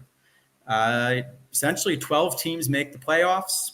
6 in each league, and every other team gets relegated. So 2/3 of the league is turned over every single year. So 48 and 45 is like nice, respectable, and we're still actually pretty far behind the cutoff to make the playoffs. Although we're apparently getting really unlucky. Our Pythagorean record's 52 and 41. So maybe there's a chance in the second half. Brent is asking, you know this better than I do in the setup. When you're clicking on the trivia and you click on that little icon, do you click visible? Yeah, I think you want to make it. I have to look because it's the ad that's showing.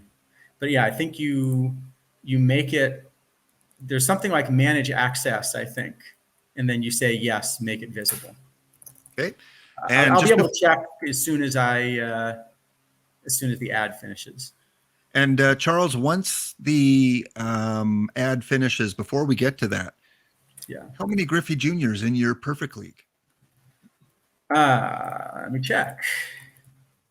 What do you guys think? How many juniors of the 25 out there? How many do you think are in Perfect League? Less than 10? Right. More than 10? I got the number if you want it. How many do we have?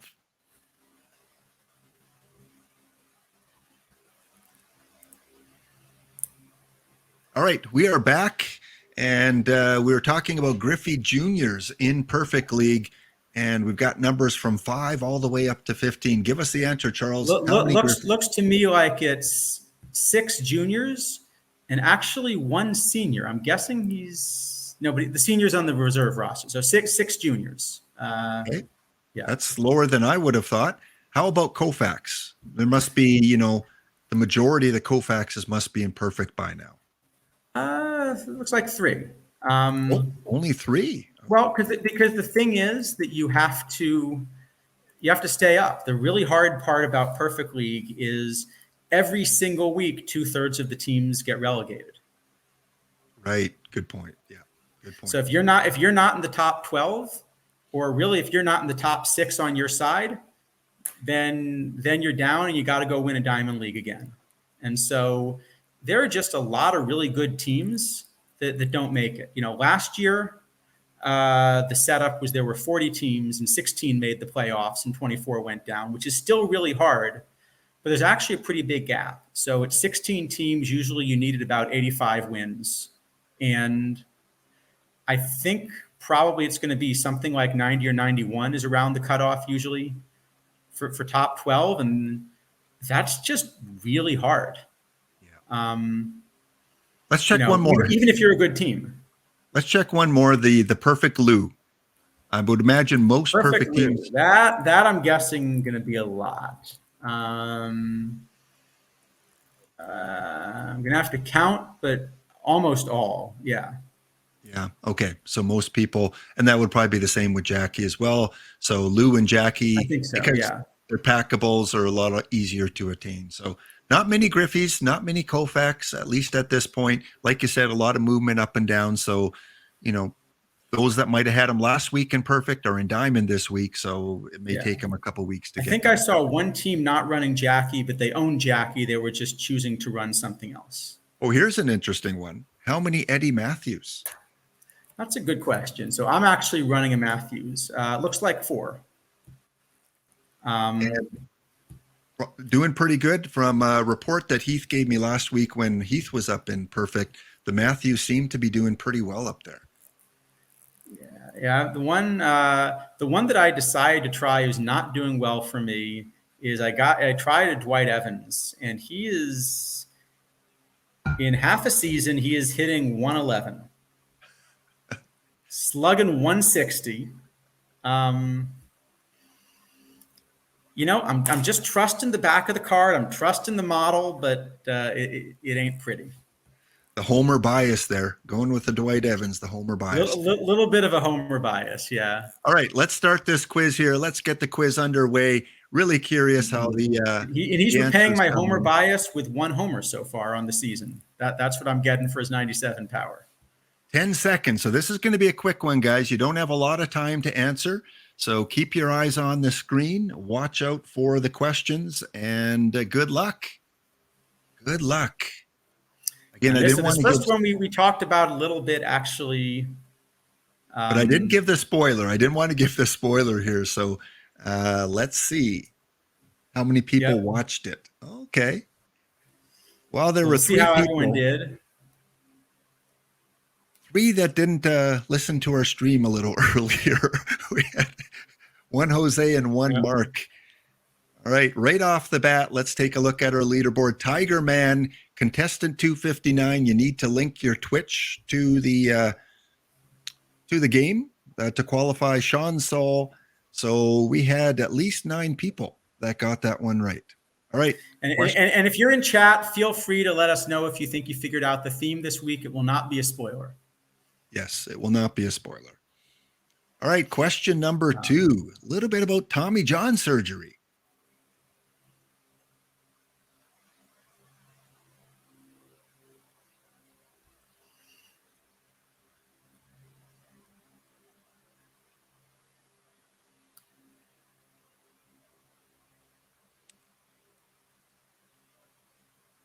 And yes, you remember that Gristle Whistle. I did pull with a little kidneys good luck charm.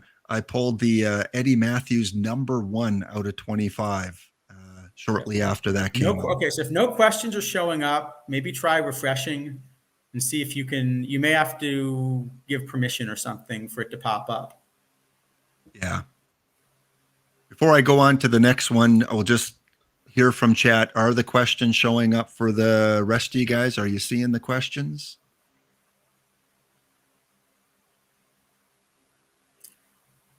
I think a lot of people are, but there may be some kind of pop-up blocker kind of thing or something like that. Okay. So Brent, Heath, Garnack are all seeing the questions. So it's not from my end there. It would be something from your end.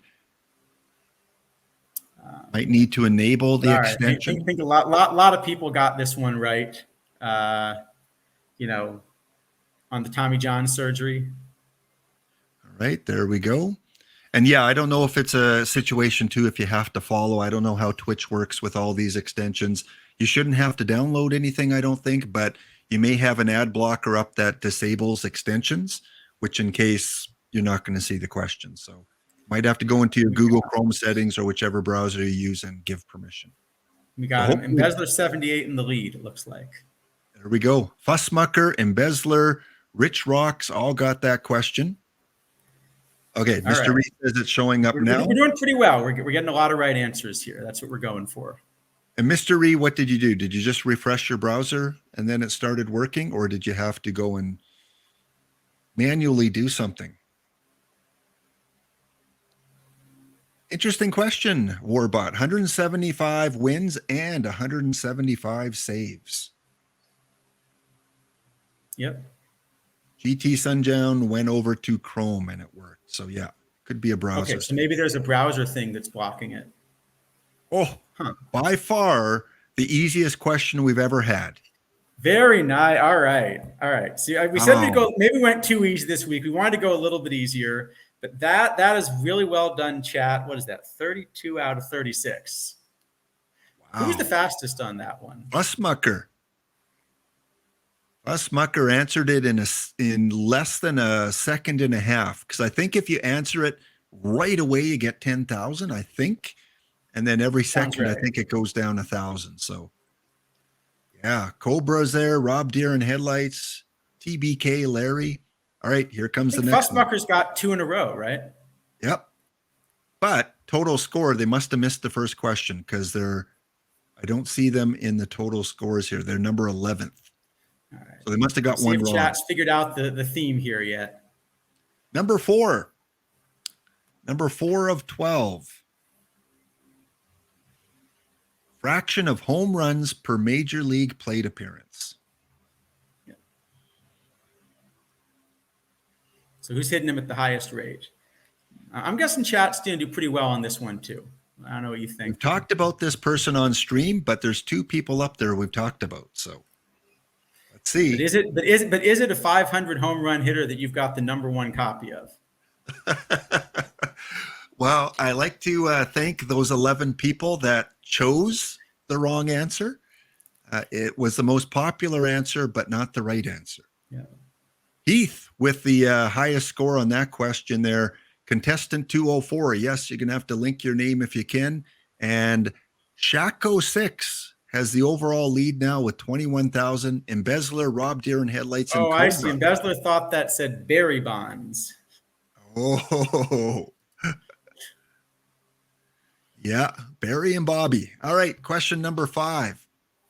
Who has the unfortunate situation of being hit by the most pitches?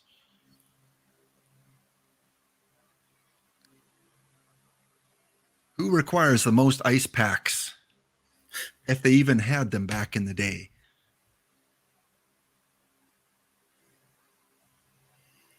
Exactly, GT Sundown. It's a free base, And who trying to ball? No, you don't have to sub to see these. No. They should show up, but you do need to click on the little icon on the right-hand side of the window. You should see a little quiz kit overlay icon. Congratulations. We got more than half that got this one right. Looking at our scores. We're doing well this week. So we tried to go a little easier. I think we're nice and competitive. We close race here. Yep. So Fussmucker is in second, moving his way up quite a bit. Shaco6 still has the lead. And Embezzler. I see Izadafo's on the leaderboard for the question at least. So all right. Here we go. Next question. AZ Axel's up there. There we go. This should be an easy one because this has been talked on streams many times. Unfortunate, but should be an easy question. I'm expecting. I was going to go tell a story, but if it's been on all the streams, Wasn't this the situation where he was on a train and got off the train and then this happened? Apparently he got kicked off the train for being drunk or something. And then no one quite figured out what happened next, but somehow we just ended up at the bottom of the falls. Yeah. Very unfortunate.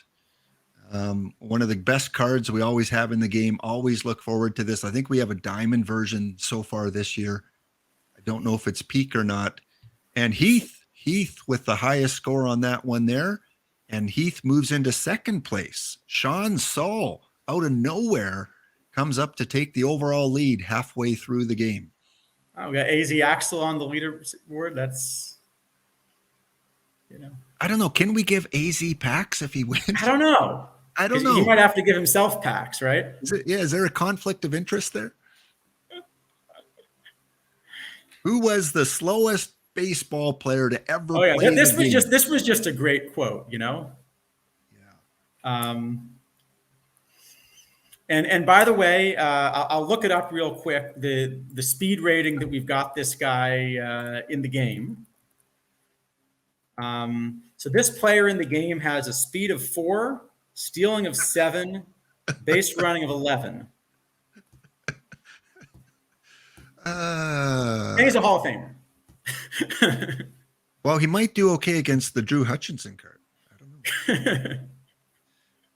Yes, it was Ernie Lombardi, and Sean takes a little bit of a bigger league here over Shaco and Heath. So, yeah, it is a tight race so far. 44 people. We at least picked the catchers, so that's a good sign. No one was picking, Arlie Latham or something. Yeah. All right. Next up. Won a personal trophy, but lost the series. Yeah. I think we're going to see some Dwight Evans on this one.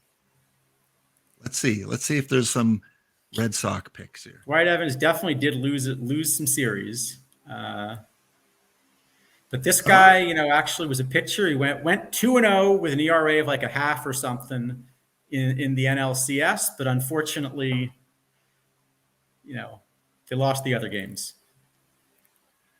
All right. Fussmucker and Mr. Audit and Indy Podge did well on that question. Sean still in the lead, hanging on there. Oh, wait, the question did say pitcher. That's true. Why did I put Lane Evans on there when I don't think I meant to say pitcher on that one, but I guess we fooled everybody anyway.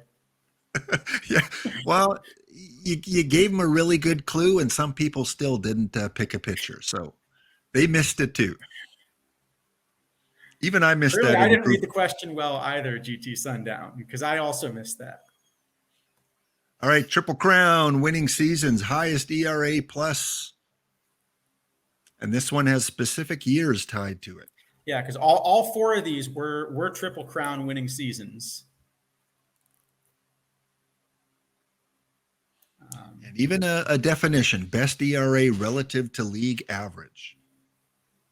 I think the Sandy Koufax are going to split the vote here. I think this is not going to be a well-answered question. Let's see. Yep. Just as I had thought. Everyone went the two Sandys? Yep. Is the theme cards I don't have? Well, some of you do. I know Heath Dog has this one here, the Grover. I would say only a limited number of us have these cards. Do you have the Grover? I did at one point. Okay. I ended up selling mine. I don't know if it was a good decision, but it's getting close. We got a close race here. We do. Top two get packed. So Fussmucker and Sean still in the lead. Landes, WX, and Heath hot on the trail with a bunch of people still in it. 3 questions left. Embarrassing, but who had a year leading the entire MLB in losses? And actually, I believe that this player actually had 2 years leading all the majors in losses.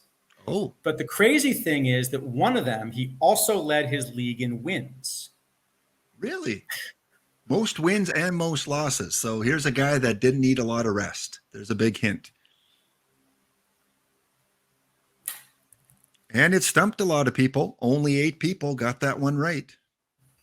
I should see if I can find the year. I think he had it. Yeah. In 1979, he went 21-20. The 21 led the league in wins. The 20 led the entire majors in losses. He actually had another year where he led the National League in losses with 18 and was 6th in Cy Young voting.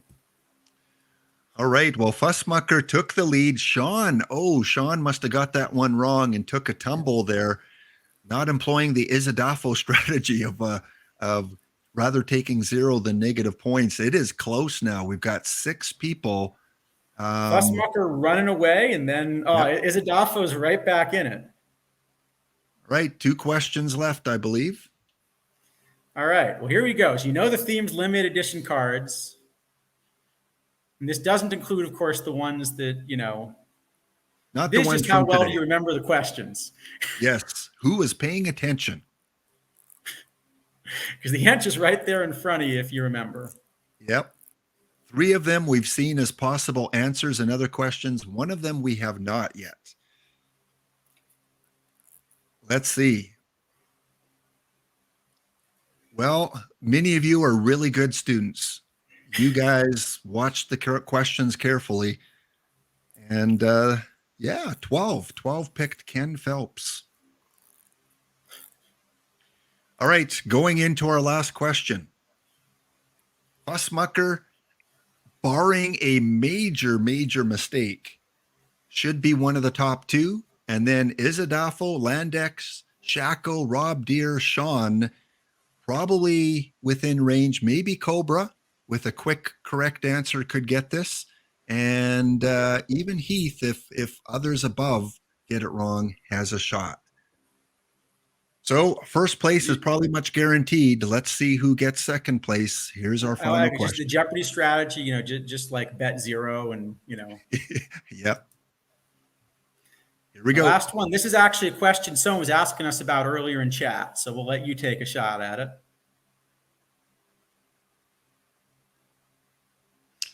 And this one, How many LEs? This is going to be a wild guess. Don't have time to search it. How many LEs do you think these teams are running? The team with the most LEs. So there's one team in Perfect League that has 7 of the LEs that were released before today. It's a pretty strong team also, yeah. So they're running. I can pull up the list if you want, if anyone's curious. Sure. Yeah. Who are the 7 LEs by this team? So they are running. So pitching, they're running Sandy Koufax. They are running Bob Feller, Grover Cleveland Alexander. Oh, actually, they just made a switch because they had a 4th and they just switched him out for Greg Maddux, it looks like, in the last, you know, because they were running Atlee Hammaker as well. But it looks like they just switched him out for Greg Maddux. So that's why I said as of 2 hours ago, because I couldn't, you know, constantly update this. Yeah. And then they've also got Huey Jennings, Ed Delahanty, and of course, Ken Griffey Jr. So congratulations, Fussmucker and Izadafo. Izadafo with less than 300 points to take second place. So thanks everyone for playing along. Again, we'll do this next week. Thank you to Warbot for making up kind of a fun little quiz. And yes, if you didn't know the theme, all the questions had to revolve around the limited edition cards. So I feel like these quizzes just serve to like hand Izadafo packs at this point. Well, he had to work for it today. He definitely had to work for it. So Izadafo, I do know your perfect team account. Fussmucker in the chat, chat, or you can whisper me. Let me know what your perfect team account is, and I will put your name to the powers that be to get those 5 packs over to you. It may take 24 to 48 hours, but they should eventually end up in your account. So Fussmucker is the best tournament of the year, he says. All right. Yeah, that was fun. Okay. We have a few more cards to talk about. We will give out 5 more packs at the end of the stream, so stay tuned. We'll do a random draw in about probably 15 minutes time. Dr. D, if you're on and streaming a little bit later, or we'll raid into you probably in about 15 or 20 minutes, give or take. All right. Next bronze card. Dr. D had a real exciting one the other day. Did you see I don't know if we can spoil the finish in here or not, but did you see the finish to that game the other day that he had?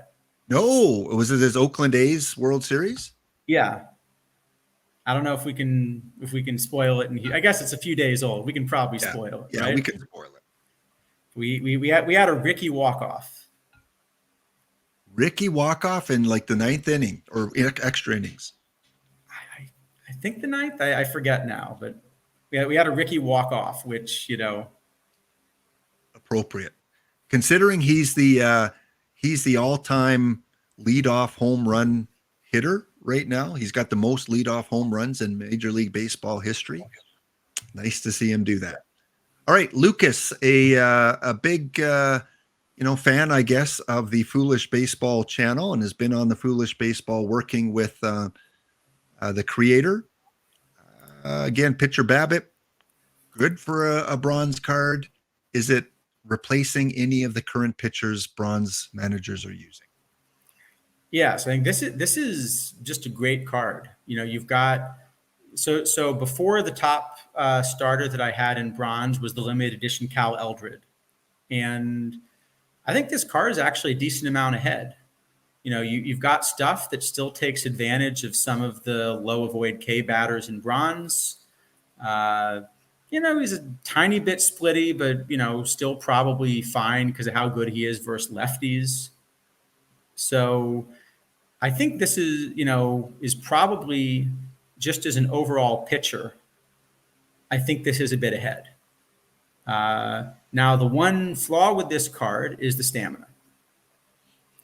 And so the difficult decision you're going to have if you're running Giolito is, are you willing to try to run him as a starter, knowing that with the low stamina, you're going to have to go to the bullpen a bit earlier? Or do you really see him as a card that has to run out of the pen because of that stamina? Because, if sort of 63 stamina means you're running him out of the pen, well, then he probably still becomes your best bullpen arm by a fair amount because of how good he's going to be. But I'm not sure I quite would. I'm not sure I quite would, rush out to get him as a bullpen arm. But I think either way, you want him on your bronze team. This is a card you're probably going to buy because when we talk about Mathis, I think you're going to want to get Mathis. And so this is one of the cards you should buy to get Mathis for sure. Okay, there you go. Bronze tournament players, go put a buy order in. None are on sale right now. Well, don't put a buy order until I buy him, but as soon as I buy him. Well, or put a buy order in 1 point less than what. That's right. Put a buy order in 1 point less than what I've got up there, which means I should go run and put a buy order in. Yeah, I think many of us are going to do that. Let's go on to the silver. Hal Smith, a catcher, not going to cost you anything in a cap tournament, silver kind of cap. But does he? I don't play silver tournaments, Charles, so I have no clue who the meta are. Is this in contention? Problem is just the silver catchers are so good right now. Like Drew Romo is just this excellent defensive catcher. Of course, the new number one catcher in silver in my model is actually Jeff Mathis. Yeah. So I don't think you're going to end up playing him. Again, just the problem is the bat's not that good, and you've got probably comparable bats in cards that just have much better defense. Okay, so again, there's other cards that are better, and going back to the pitcher, Isadolfo says that McNally used to be the top best bronze pitcher since launch, so the Lucas card has dethroned him. So that's yeah. We discussed this on our stream the other day, and we've both got Eldred and McNally close. We have slightly different models, and his model slightly prefers McNally. Mine slightly prefers Eldred in modern and prefers McNally, in the older eras. But you're going to run 5 starters. You're going to run both of them anyway. Yeah. And I think the question for Giolito is, are you willing to run him as a starter with 63 stamina?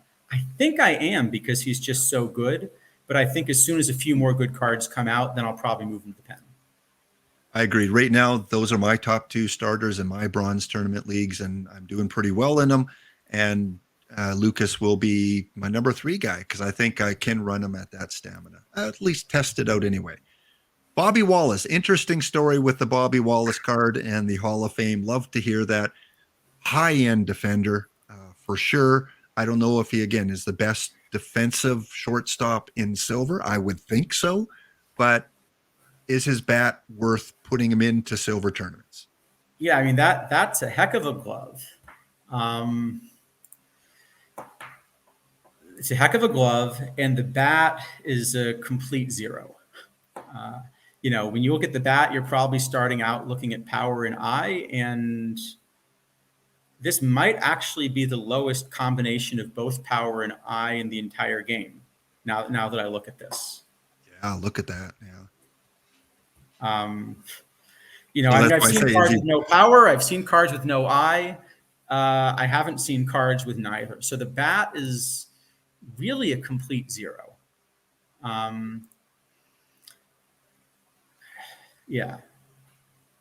But at the same time, the glove is pretty darn good. And you're going to find him very cheaply. So, Bob Ferguson, for example, has more range. Bob Ferguson has 101 range. Ferguson's second and short instead of short and third, but Ferguson also has a much better bat. So I don't think I'm going to race to play him in most formats. But in a silver floor cap, I'm not sure I wouldn't think about this as defensive sub for 2 points, because Ferguson's going to cost me 7. I don't think I'll end up running him, but it's at least a unique enough shape that I'd have to think about it. All right. There you go. Yeah, that defense is just hard to ignore. But I think I'd probably play the 70 overall George Davis, with a much better bat, and the glove's just not quite as good. All right. Well, before we get to gold, or there were no gold, kind of unusual. We didn't have any gold cards released this week. Before we get to the diamond one, let's give an update on the bounty tournament, because the bounty has been claimed. As you predicted, we lost in the first round. We lost the Route 66. Supposed to be wrong about that. Yeah, well, hey, we won the first game. Or no, we lost the first 2, and then we staved off elimination. We avoided the sweep for one day. And in game 4, it went 10 innings. They scored 1 in the bottom of the ninth. Blew it in the ninth. Yeah, let's just take a quick look if it was all right, whose fault was it? We had 2 outs, runner on first base, and then Bob Ellison doubled for them to drive in the tying run. We didn't get anything going in the top, and then in the bottom, Tettleton singled. There was a balk. With a balk. We lost because of the balk. Yeah. And their Tettleton was better than our Tettleton. So congratulations to Route 66 and the Highwaymen for winning the 5 bounty packs. Of course, the tournament's still going on, so you can still win your regular packs from OOTP, but we are done giving the packs away for the bounty. And you were right. The whips have the whips are undefeated, aren't they? Yes, they have swept both rounds. So good call on them being the dominant team. The Rangers, who I had thought might be the dominant team, are doing well. They're also looking pretty good, aren't they? Yep. So congrats to Route 66. And yeah, we just can't get the right cards, can we? We didn't have a lot to choose whoever draws us in the first round, it's just free packs, Next week we need a good perfect card. All right, on to the diamond. This one, a low diamond, the 94, I'm sure really pleases a lot of people compared to being 95. One of the highest staminas we've seen for starting pitchers, if not the highest stamina. Is a two-way player, but you're not going to use him with the bat. What do you think? Let me pull up I just grabbed the card shop for these, so I haven't looked at all of them yet. The stamina, of course, is kind of unique. So, big fan of the stamina. But I just don't think this is quite as good as some of the other cards we've been looking at. There are some really good cards from the Future Legends set. There's that Partlow that we looked at recently. So I'm trying to figure out why, because I would have expected this to be a little bit higher, kind of looking at the comparisons than I'm getting it to be. So let me just double check that I downloaded everything correctly. I wonder if the stuff is limiting it, or... I'm just trying to check, because I would have expected this to be a little bit higher in low diamond than it is. I'm just trying to see if I can figure out why. I'm just wondering if I have a typo or something somewhere. So while Charles is doing that, have you guys pulled any of these cards yet in packs? Have you come across any of the Foolish Baseball packs? And, just looking at the person behind Foolish Baseball, I feel so old now. Like Spore, yeah, he looks young, but he's got some age on him. But this Foolish Baseball creator looks like he's 23 years old. Looks really young. So I don't know how you feel, Charles, sometimes when you see these streamers or these YouTube creators. Yeah, where has time gone? No, that's fun. I mean, Yep. You get a bunch of students and stuff. So got a knuckle curve. So those of you that run knuckleball theme teams, great card that you can use. Definitely going to be probably one of your best knuckleball pitchers. Okay, yeah. So I think if I compare this to some of the cards we looked at last week, like Dave Brown or something, I can see why I don't have him quite being playable. I just want to double check that there wasn't a typo or something. Okay. But yeah, I do have him, maybe 10th, maybe like 15th or something among starters, but that's not quite enough to run out and get him. However, I have to say I love any time you can put on the slide, reportedly the eldest of HAWCs. So. Yes, reportedly the eldest of the HAWCs, right up there in the card notes. Well, here's a card that I think is going to appeal to a lot of people. That power against the righties, 133. Again, going to play him at first base. I wouldn't want to use him at third base. Low diamond, for the low diamond kind of tournaments. Does it replace currently what's out there? Yeah, because full diamond, you're dealing with something like that Lou Gehrig. If you're running him, you're definitely running him as a platoon bat.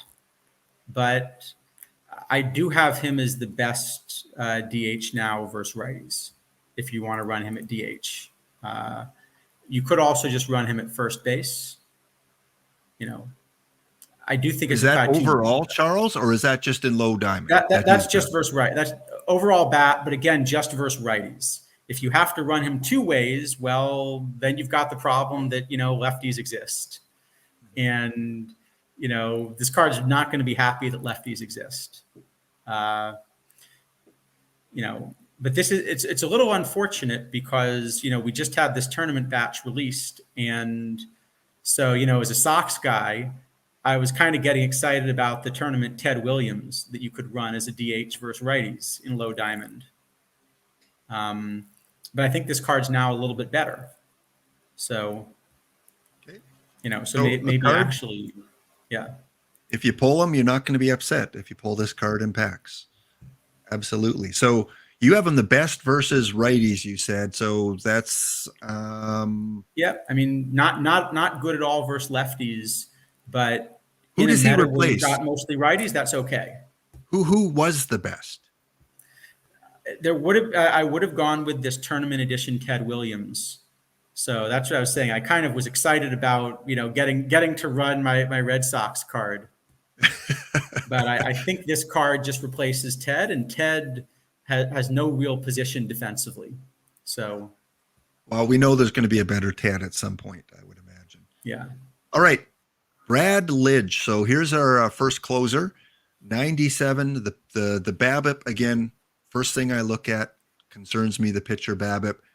I personally wouldn't use him in the bullpen, but again, maybe that stuff compensates for it, that you can use him in the bullpen somewhere. Two really good pitches, slider, fastball. What are you thinking? No, I think you kind of got it spot on. I think this is a card that, in last year's game would have been a little more interesting. But I think it's really difficult to get away with both no pitcher BABIP and no control, because you're just going to allow so many base runners.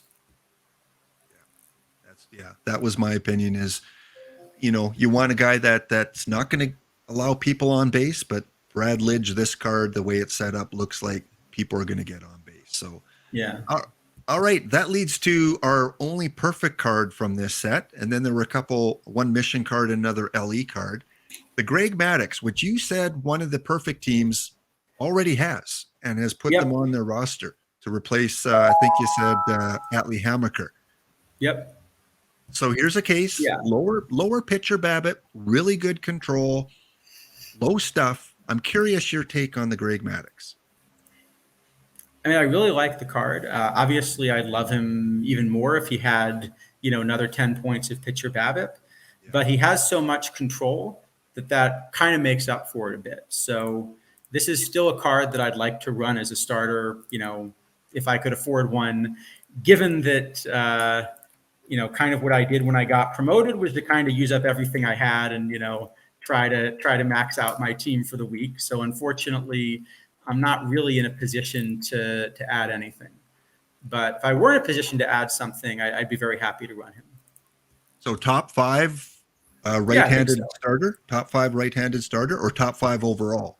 I think top 5 overall. I mean, he's still, quite a bit behind Koufax, but he's in that next group. Okay. Okay. So the control then makes up for the pitcher BABIP and the stuff. All right. Yeah, and he's also got decent stamina because, for example, Satchel Paige would be up there, but only has 67 stamina. So some people are running him out of the bullpen. This is definitely a starter. Yeah, I would think you would never want this card in your bullpen. When you replace him, you're taking him completely out of your lineup, aren't you? Yeah, I do also notice that this is not a peak card for Maddox. So hardware that means hero. At some point there's going to be some better Maddox that comes out. And unfortunately, when it does, this card becomes almost worthless because you can't run both. Yes. Yeah. Good point. I'm sure we'll see a better pitcher BABIP. We'll probably see maybe a little higher stamina, a little higher stuff. Even in the bullpen, like his 2 best pitches are 72 and 64 or 66. So, yeah. All right. The card that I think both of us would say is the card of the set other than Maddox would be this one here. At least for my opinion, my card of the set is this because I play iron tournaments and you are raving about it being the catcher to use in not only iron, but all the way up to gold. Yeah. So this one's really tough because I'm trying to think of a good way to say it. Catcher statistics, and I think that was part of the point behind this card. Catcher statistics are always really hard to keep. And OOTP tries to give us some statistics about how many runs framing is worth or something like that.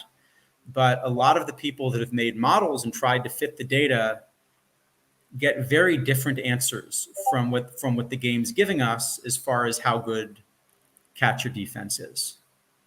So in the same way, there are some people that, really want to run just bat only catchers and sort of punt a bit on defense. And we're very happy with a card, like a Ted Simmons, and others really want to run a defensive catcher. The exact same thing is going to come up here. Mathis's bat is not what's going to cause you to run him. It's the glove. And so you have to figure out what the glove is worth.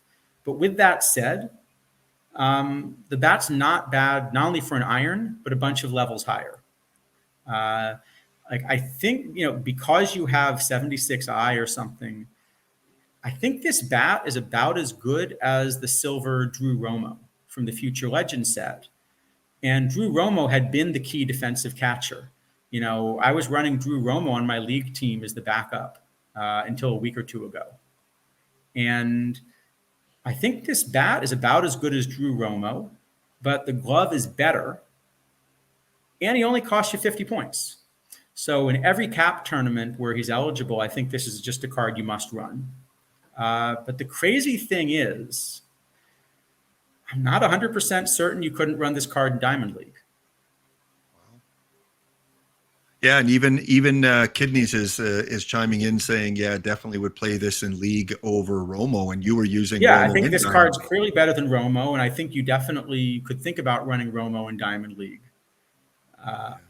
It depends on the value of catcher defense, and that's where I was saying it's a bit difficult to figure out what catcher defense is worth from the numbers the game gives us. But I think I think I would run this card. Yeah,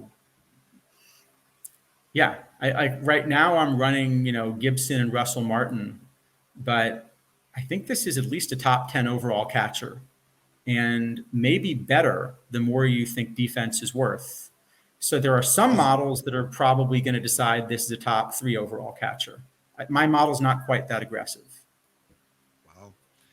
So there you go. And this is the mission card. So this is not a packable. If you want this card, and I don't know if you have it up there, Charles, but how many cards do you need to complete the mission? Is it all the cards from today's set, or is it? You need 6 out of 9, it says. Okay, so that's not bad then to get this card, because you don't need the Maddox, you don't need two of the diamonds, so it should be, Yeah, fairly reasonable. Mr. Ree said it's going for about 25K on the card shop. I would not pay that, even though it's a top end card. I think maybe the missions at some point will be cheaper, I don't you think think? especially because there are spotlight packs, which mean a lot of these new cards are going to be in packs pretty often. I think because of the spotlight packs, where a lot of these cards are going to be out there, I think you'll get them cheaper than 25K if you finish the mission.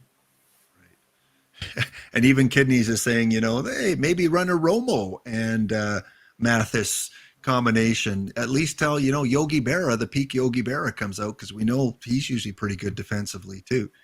And the last, comparing him, yeah, you mentioned Bill Dickey. So just so people know, because a lot of people use Bill Dickey for the defensive purposes. So Yeah, here's a slide that kind of compares the two. Bill Dickey, a couple points better, but again, going to cost you a lot more in terms of cap tournaments. yeah, they're really close. So in a cap tournament, I think you're pretty much always running Mathis in essentially every format he's eligible. And Yeah, Grandster, I agree with Kidneys. I don't think it's crazy to run, with one difference, which is I think I'd run Mathis over Romo. I think if you're running Romo and Mathis, I think Mathis is actually your starter. okay. And if you're in league play, like ignore the cap tournaments, but just kind of in league play, how much better is Dickey or Mathis above each other, or are they, very, very similar? I've got Dickey just barely better, because Mathis's bat is actually a little bit better than Dickey's, possibly. But the other difference is that Dickey's a lefty and Mathis is a righty. So if you're going to run those two, I think you just platoon them. Yeah, good point. Excellent. And then the It's hard last, to find a left-handed catcher. true. What was Yogi left-handed catcher? He hit lefty, yeah. Yeah. I think we asked this once in chat, like found one example of a catcher that actually threw left-handed, but And the last card was a limited edition out of 100, 77, Connie Marrero, another pitcher, another right-handed pitcher. Take it as you will. BABIP to me is not high enough, but I don't play silver tournaments. Where does he fit at that silver tournament level? I just don't think there's quite enough there. I think the other limited edition we looked at for silver looks pretty interesting. Marrero, I have somewhere around, I think 11th or something as a starter. Maybe a slight bit higher if you take out a couple of the stamina guys. But the problem is that in silver, the cards are cheap enough.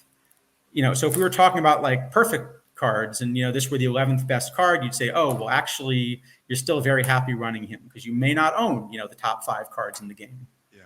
But I think in silver, it's reasonably cheap to just get the top 5 cards.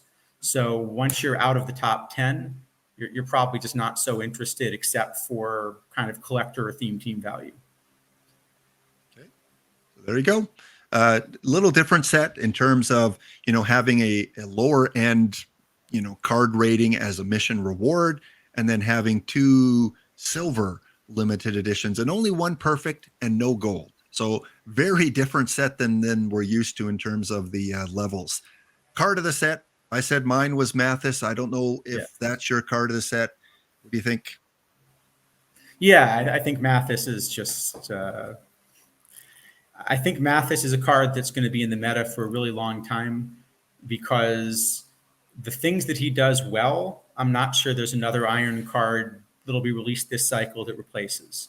It reminds me a little bit of like the Mike Benjamin last year, where, eventually with power creep, you're going to release better bats or something, but you just weren't going to find a card like Mike Benjamin defensively at these 2 positions. And so he just ran the rest of the cycle. And I think the same is going to be true for Mathis. I think this Mathis card is even more overpowered than the Dave Kingman card that, a lot of us are still running, not just in Iron, but significantly higher. especially when you consider position played as well, and Yeah. the importance of, you know, having that catcher ability, catcher arm.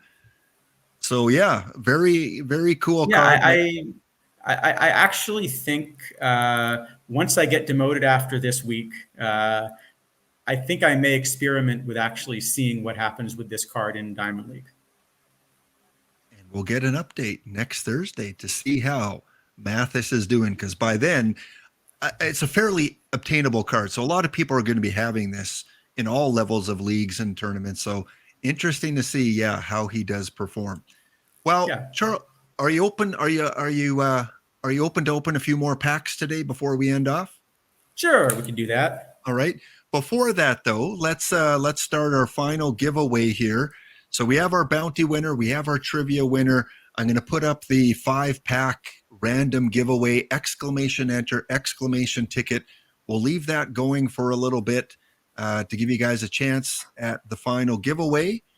But let's open up a few packs here. Let me just switch screens.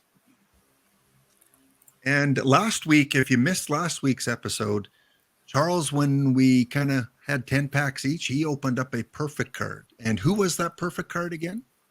I think it was a live, maybe Judge. It was one of the lives. Yeah, I think it was an Aaron Judge. All right, you are up first. So if you want to share first off, I definitely got to ask for a ticket here. We got to win something today. There you go. We'll put it right on screen. Charles is officially entered for those packs. Officially entered. So you're up first this week. And again, just a friendly competition to see if we can pull any good cards or any cards from today. And I am going to buy a spotlight pack at the very end, just because you never know. You might pull a Lou. I'd even take the diamond one. If you pull a Lou, I think you're pretty happy, right? Now, Charles, I have a question.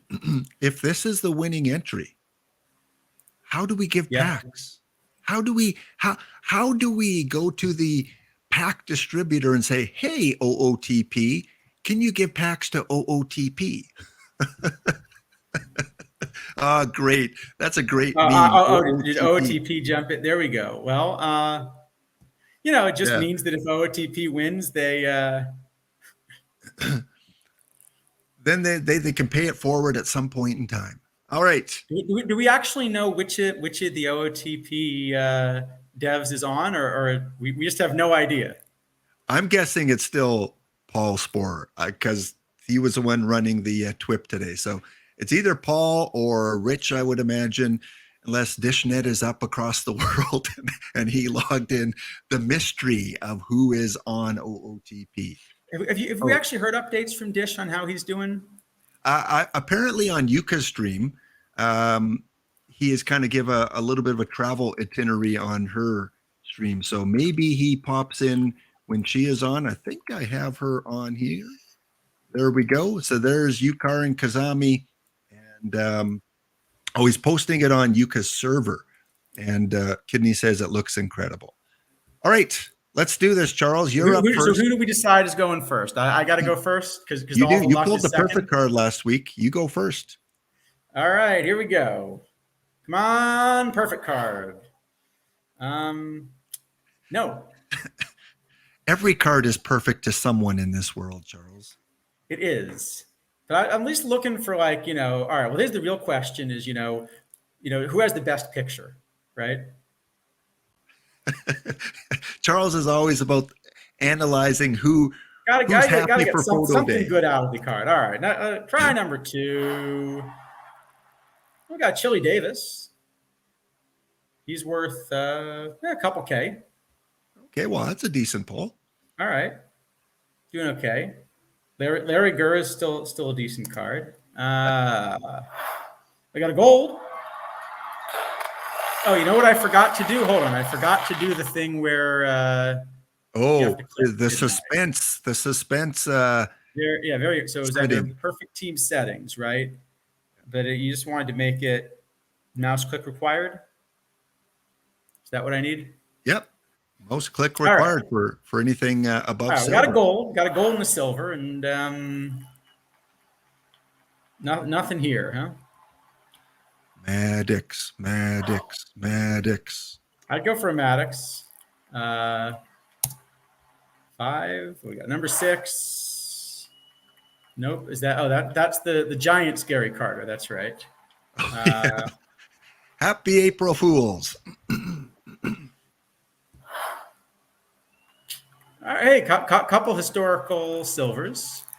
Actually, Dion's not in emission yet, huh? So he might be in emission. Neither of these is in emission yet. So, all right, got a couple cards to hold on to for missions. All right, future legend. There we go. You know, you're increasing the PP bank. Still a playable card. I got 2 more. All right. Got a gold. Oh, and I've got a Roger Connor. But all right. Is it historical? It is not. Okay, now I'm confused a little bit because this Roger Connor actually has a little more power than the other. But all right, last one, last chance. Let's see if we got our Maddox here. Look at Hunter. Maddox. Look at Hunter. He is so hyped for pitcher day. He's just like. Well, see, I think the answer is that Hunter just looked at the cards in the pack. Well, look who's beside him. No face Garrett is beside him. So you want to sit next to someone with no face? Like, no, yeah. You would look like that too. Whereas Luis Garcia also does not look thrilled to be in this photo shoot, does he? Matthew Boyd looks very proud to be a Tiger. He looks like Mom's going to be proud of this picture here. I'm with the Detroit Tigers. Yep. All right. Let's switch over. Well, I think I lose today. How about you? Let's see how you do. Well, at least you got a few historical silvers. Okay. No one, or you haven't pulled a card from today's set. Let's see if we can get at least one card from today. Is this new where they put the pack it comes out of in the top left part of the screen? That seems new to me. I don't remember seeing that before. Yeah. A very cool touch because sometimes you don't know which packs you're opening. And, you know, when you're doing screenshots, you can show what pack it came from. So thanks, Brent. Brent says that it is new. Brent from Boise, Idaho. Chris Martin. Chi. Look at this. I got corner no face players. And this has been my strategy. Anytime I get 2 or more faceless players. And Luis Frias's hat is just like, there's something off about that. I just exit out. I exit out because it's bad mojo. See? Oh, see, there you go. There you go. You exit out with the bad mojo of faceless players, and the game says, sorry, Lap. Here is a future legend silver and a couple gold cards. Here we go. I clearly got to try. I should have tried your strategy. You know, it's like, you know, you swing and miss really badly. You just back out of the box. You take a moment to recover. And those that have watched me for a long time know that I do this when I open packs, and more times than not, it does work. So you might want to try that. Sam Jethro, really good card there, and the future legend Matthew Liberatore. Yeah. Definitely, yeah. I guess not in a mission yet, but definitely in the silver meta. So yes, we know missions are likely to come. All right, so that is pack number 3. So yeah, pretty good so far. Why are you backing out there? You had it going well. I know. I made a mistake, Charles. I'm sorry. It was user error, but I did get the same Gary Carter card you got. You did. Well, you know, but that's a good Canadian card, right? Yes. Yeah, that was a mistake exiting out. Okay, that's pack 6, pack 7, Ted Shaw. See, now the packs have gone cold. I think it's Expos and Blue Jays all around. Justin Smoke, 2 more to go. Let's see a Maddox here. Shem. Well, you know what? This is a duplicate. So what I want to know is for Steve Farr, okay? So if you look at that card, you know, he's got 29 movement. Now, my question is his nickname Ball Go?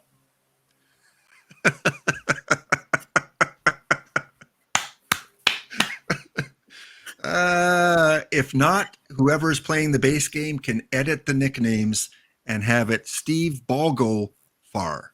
There you go. Yes. And maybe though with Mathis as his catcher, he might be a better pitcher. You might want to test him out when you test out Mathis next. Test him out with the Mathis to see if you can make it work. Yeah, why not? All right, chat. If you need a Shem Lawler, $19.99 is kind of the current high price. I can't go any lower than that if I want to give you guys a deal. So 2001: A Space Odyssey.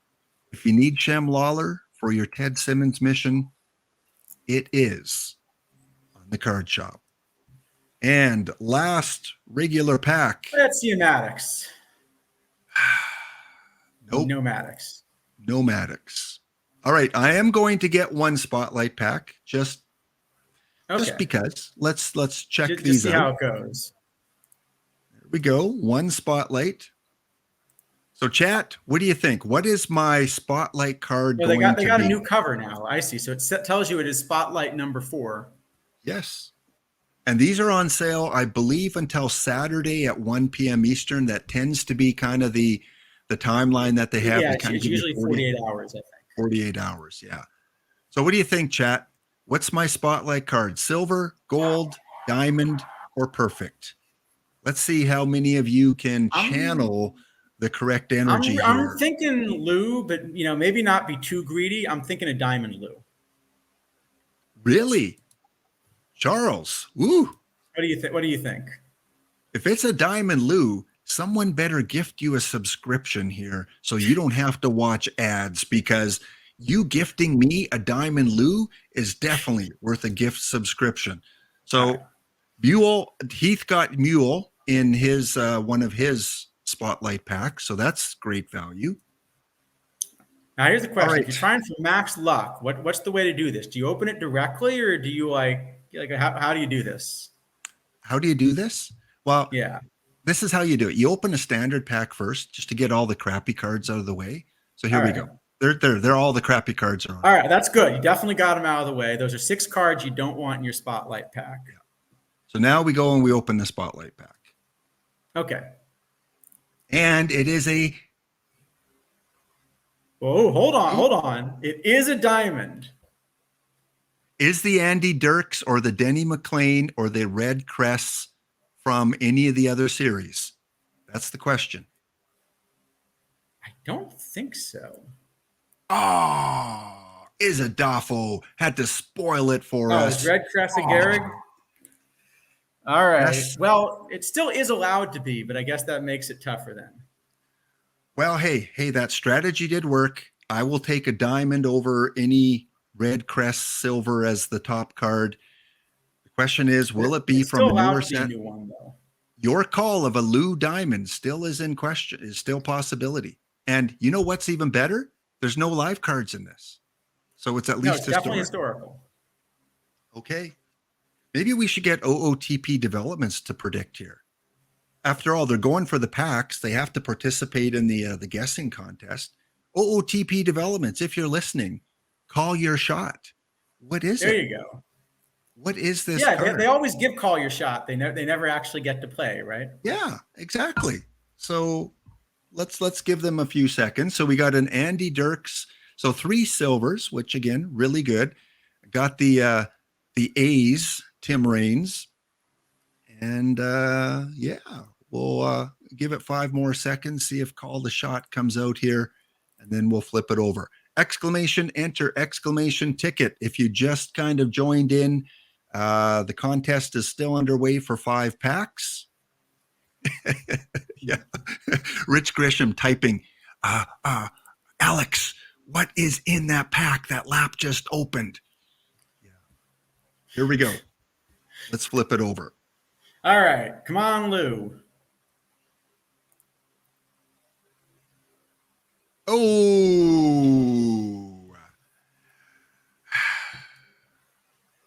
Not the worst, not the best by far, but it is a Bob Ellison where I can make at least half back. Yeah. That, do you have the card yet? Because it's a really good card still for a lot of tournaments. Yes, I do have it. I do have it. It is a duplicate. In terms of the other one, Andy Dirks is going for about 1,800, not a duplicate. Denny McLean going for about less than that. And the Red Crest, part of the Lou mission, is a pretty valuable card too, going for about 3,000. So I could probably make 7, 8, 9, 10, maybe 11,000 out of 18. So definitely didn't get the value, but had a good shot at it. All right, there is your pack opening. Unless you want to do a spotlight or not, I know you don't see the value. It's not a lot of value, but I'll do one for fun. But let me jump on. I've got this alt. I still, by the way, if anyone wants to help me set up a theme team, I've had the alt sitting there that I have not actually done anything with, and I've been thinking I should make a theme team, and I just haven't yet. So, well, we should talk off stream, because either on your channel or my channel, we can strictly focus on theme team that you're building. We'll have to, if no one else steps forward, we'll have to chat, because that would be fun. Getting you. I just need a good idea. All right. Are you ready? Let's go ahead. Sure. I'm going to go ahead and get a spotlight pack. Now that's funny. See, yours said like spotlight number 4, right? Yeah, you got the old. Mine is like the old school spotlight. Well, because you're like old school. Because you're in Europe. There you go. You got the European variant. Yeah. It's like a Spider-Man variant comic cover. You got the variant. Well, we're still getting one. All right. But you're saying I shouldn't open this direct. I should open one standard and get the bad one out of the way? Yep. Get the bad one out of the way. All right. All right. We got the bad one out of the way. Okay. We did that. Here we go. You want at least a goal here. Now we open it? Yep. At least a goal. Make sure I did the whole, Remember to do that. Come on. Come on, Lou. Whoops. Oop. No. I click in the bottom right-hand corner. They're very finicky. I got it. Try that again. Come on, Lou. Let's analyze this. It is a diamond. You got one of the newer cards. All right. I got a new diamond. Everything else is iron. Yeah. Don't open it yet. Don't flip it yet. Now we got to guess here. All right. I really hope you don't get the bad lidge, because you're probably going to sell that pretty quickly. But you got some really good opportunities. Negro League 2, most of the diamonds sell pretty well. The Lou, of course. Which other ones are in there? There's some other diamonds from today. So Old HAWC is a possibility. Who was the other? They're the ones from the baseball reference set. Also, there are a few pretty good ones in there. Right. Chris Davis, possible at Chris Davis, which you wouldn't be too disappointed at.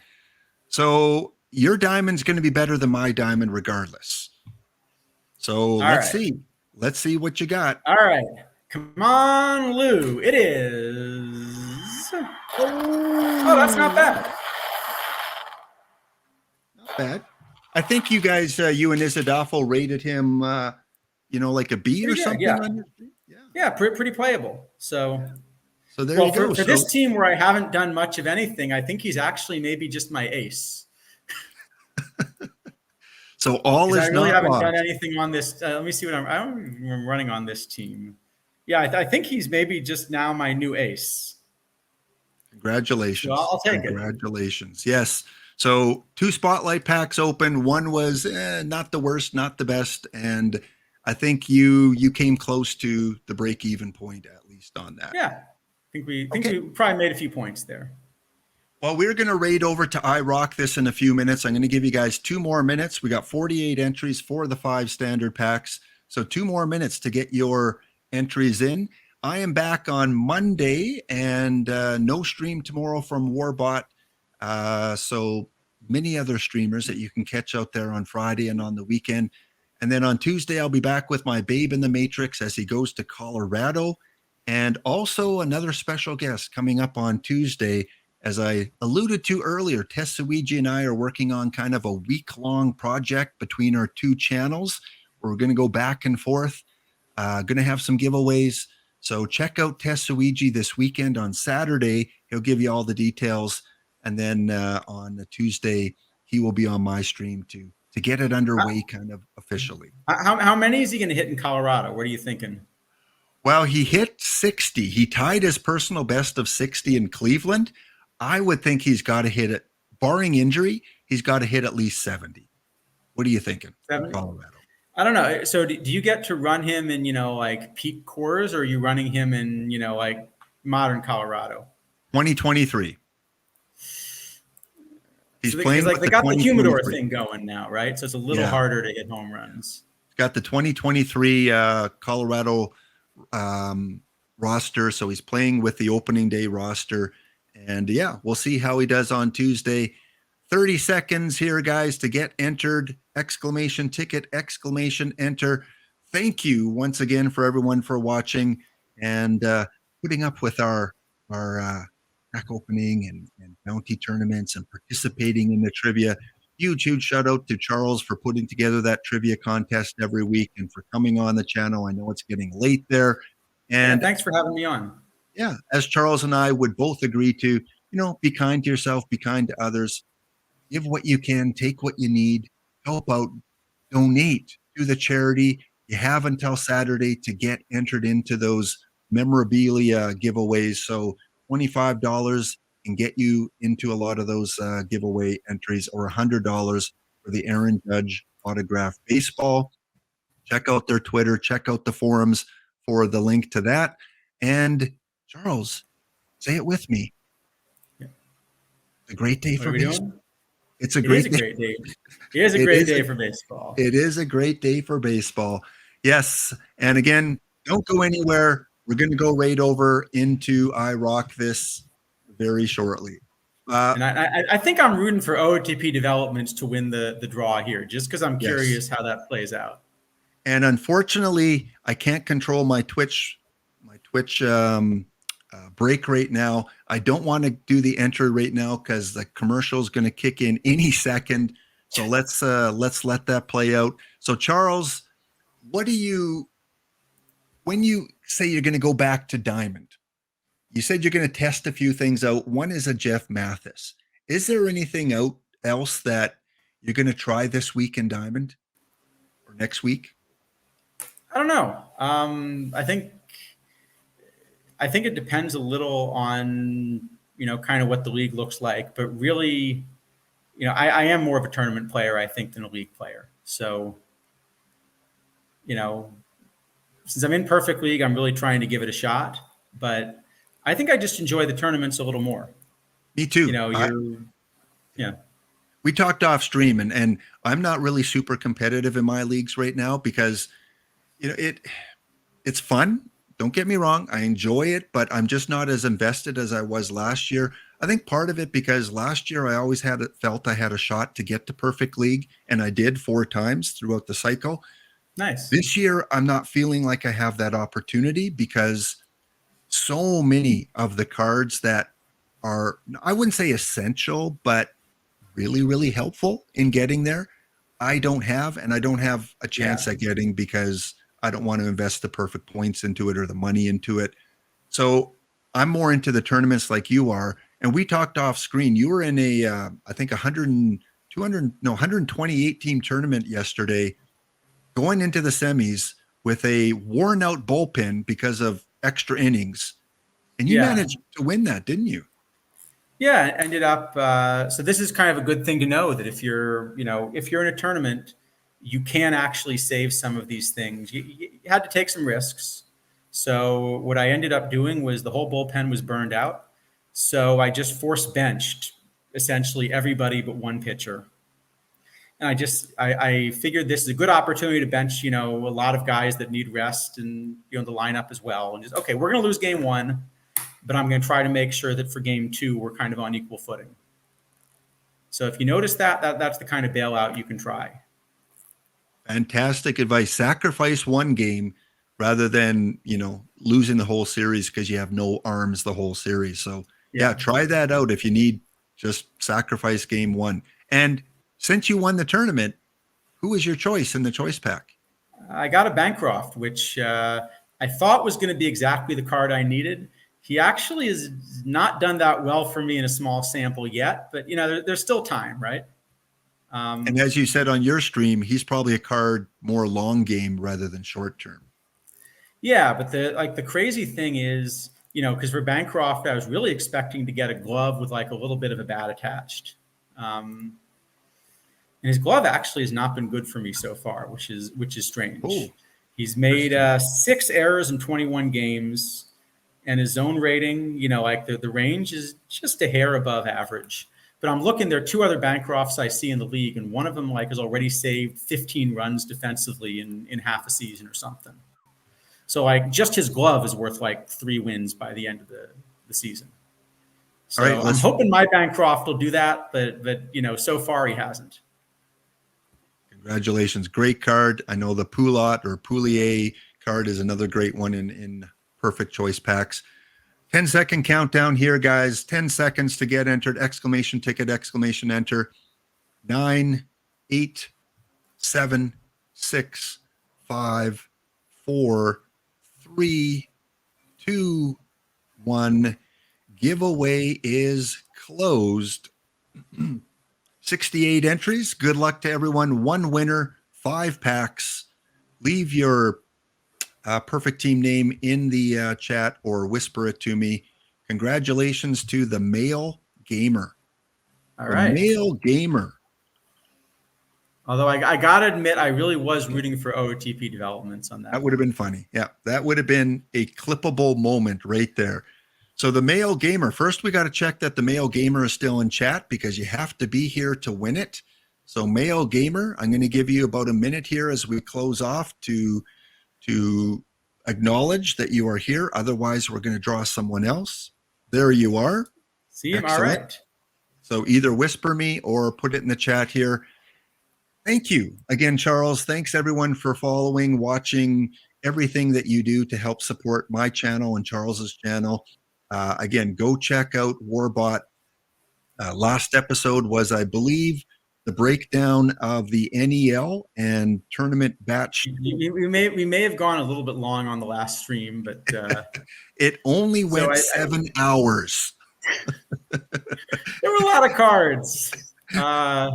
You could watch the Star Wars trilogy. We will probably try to do.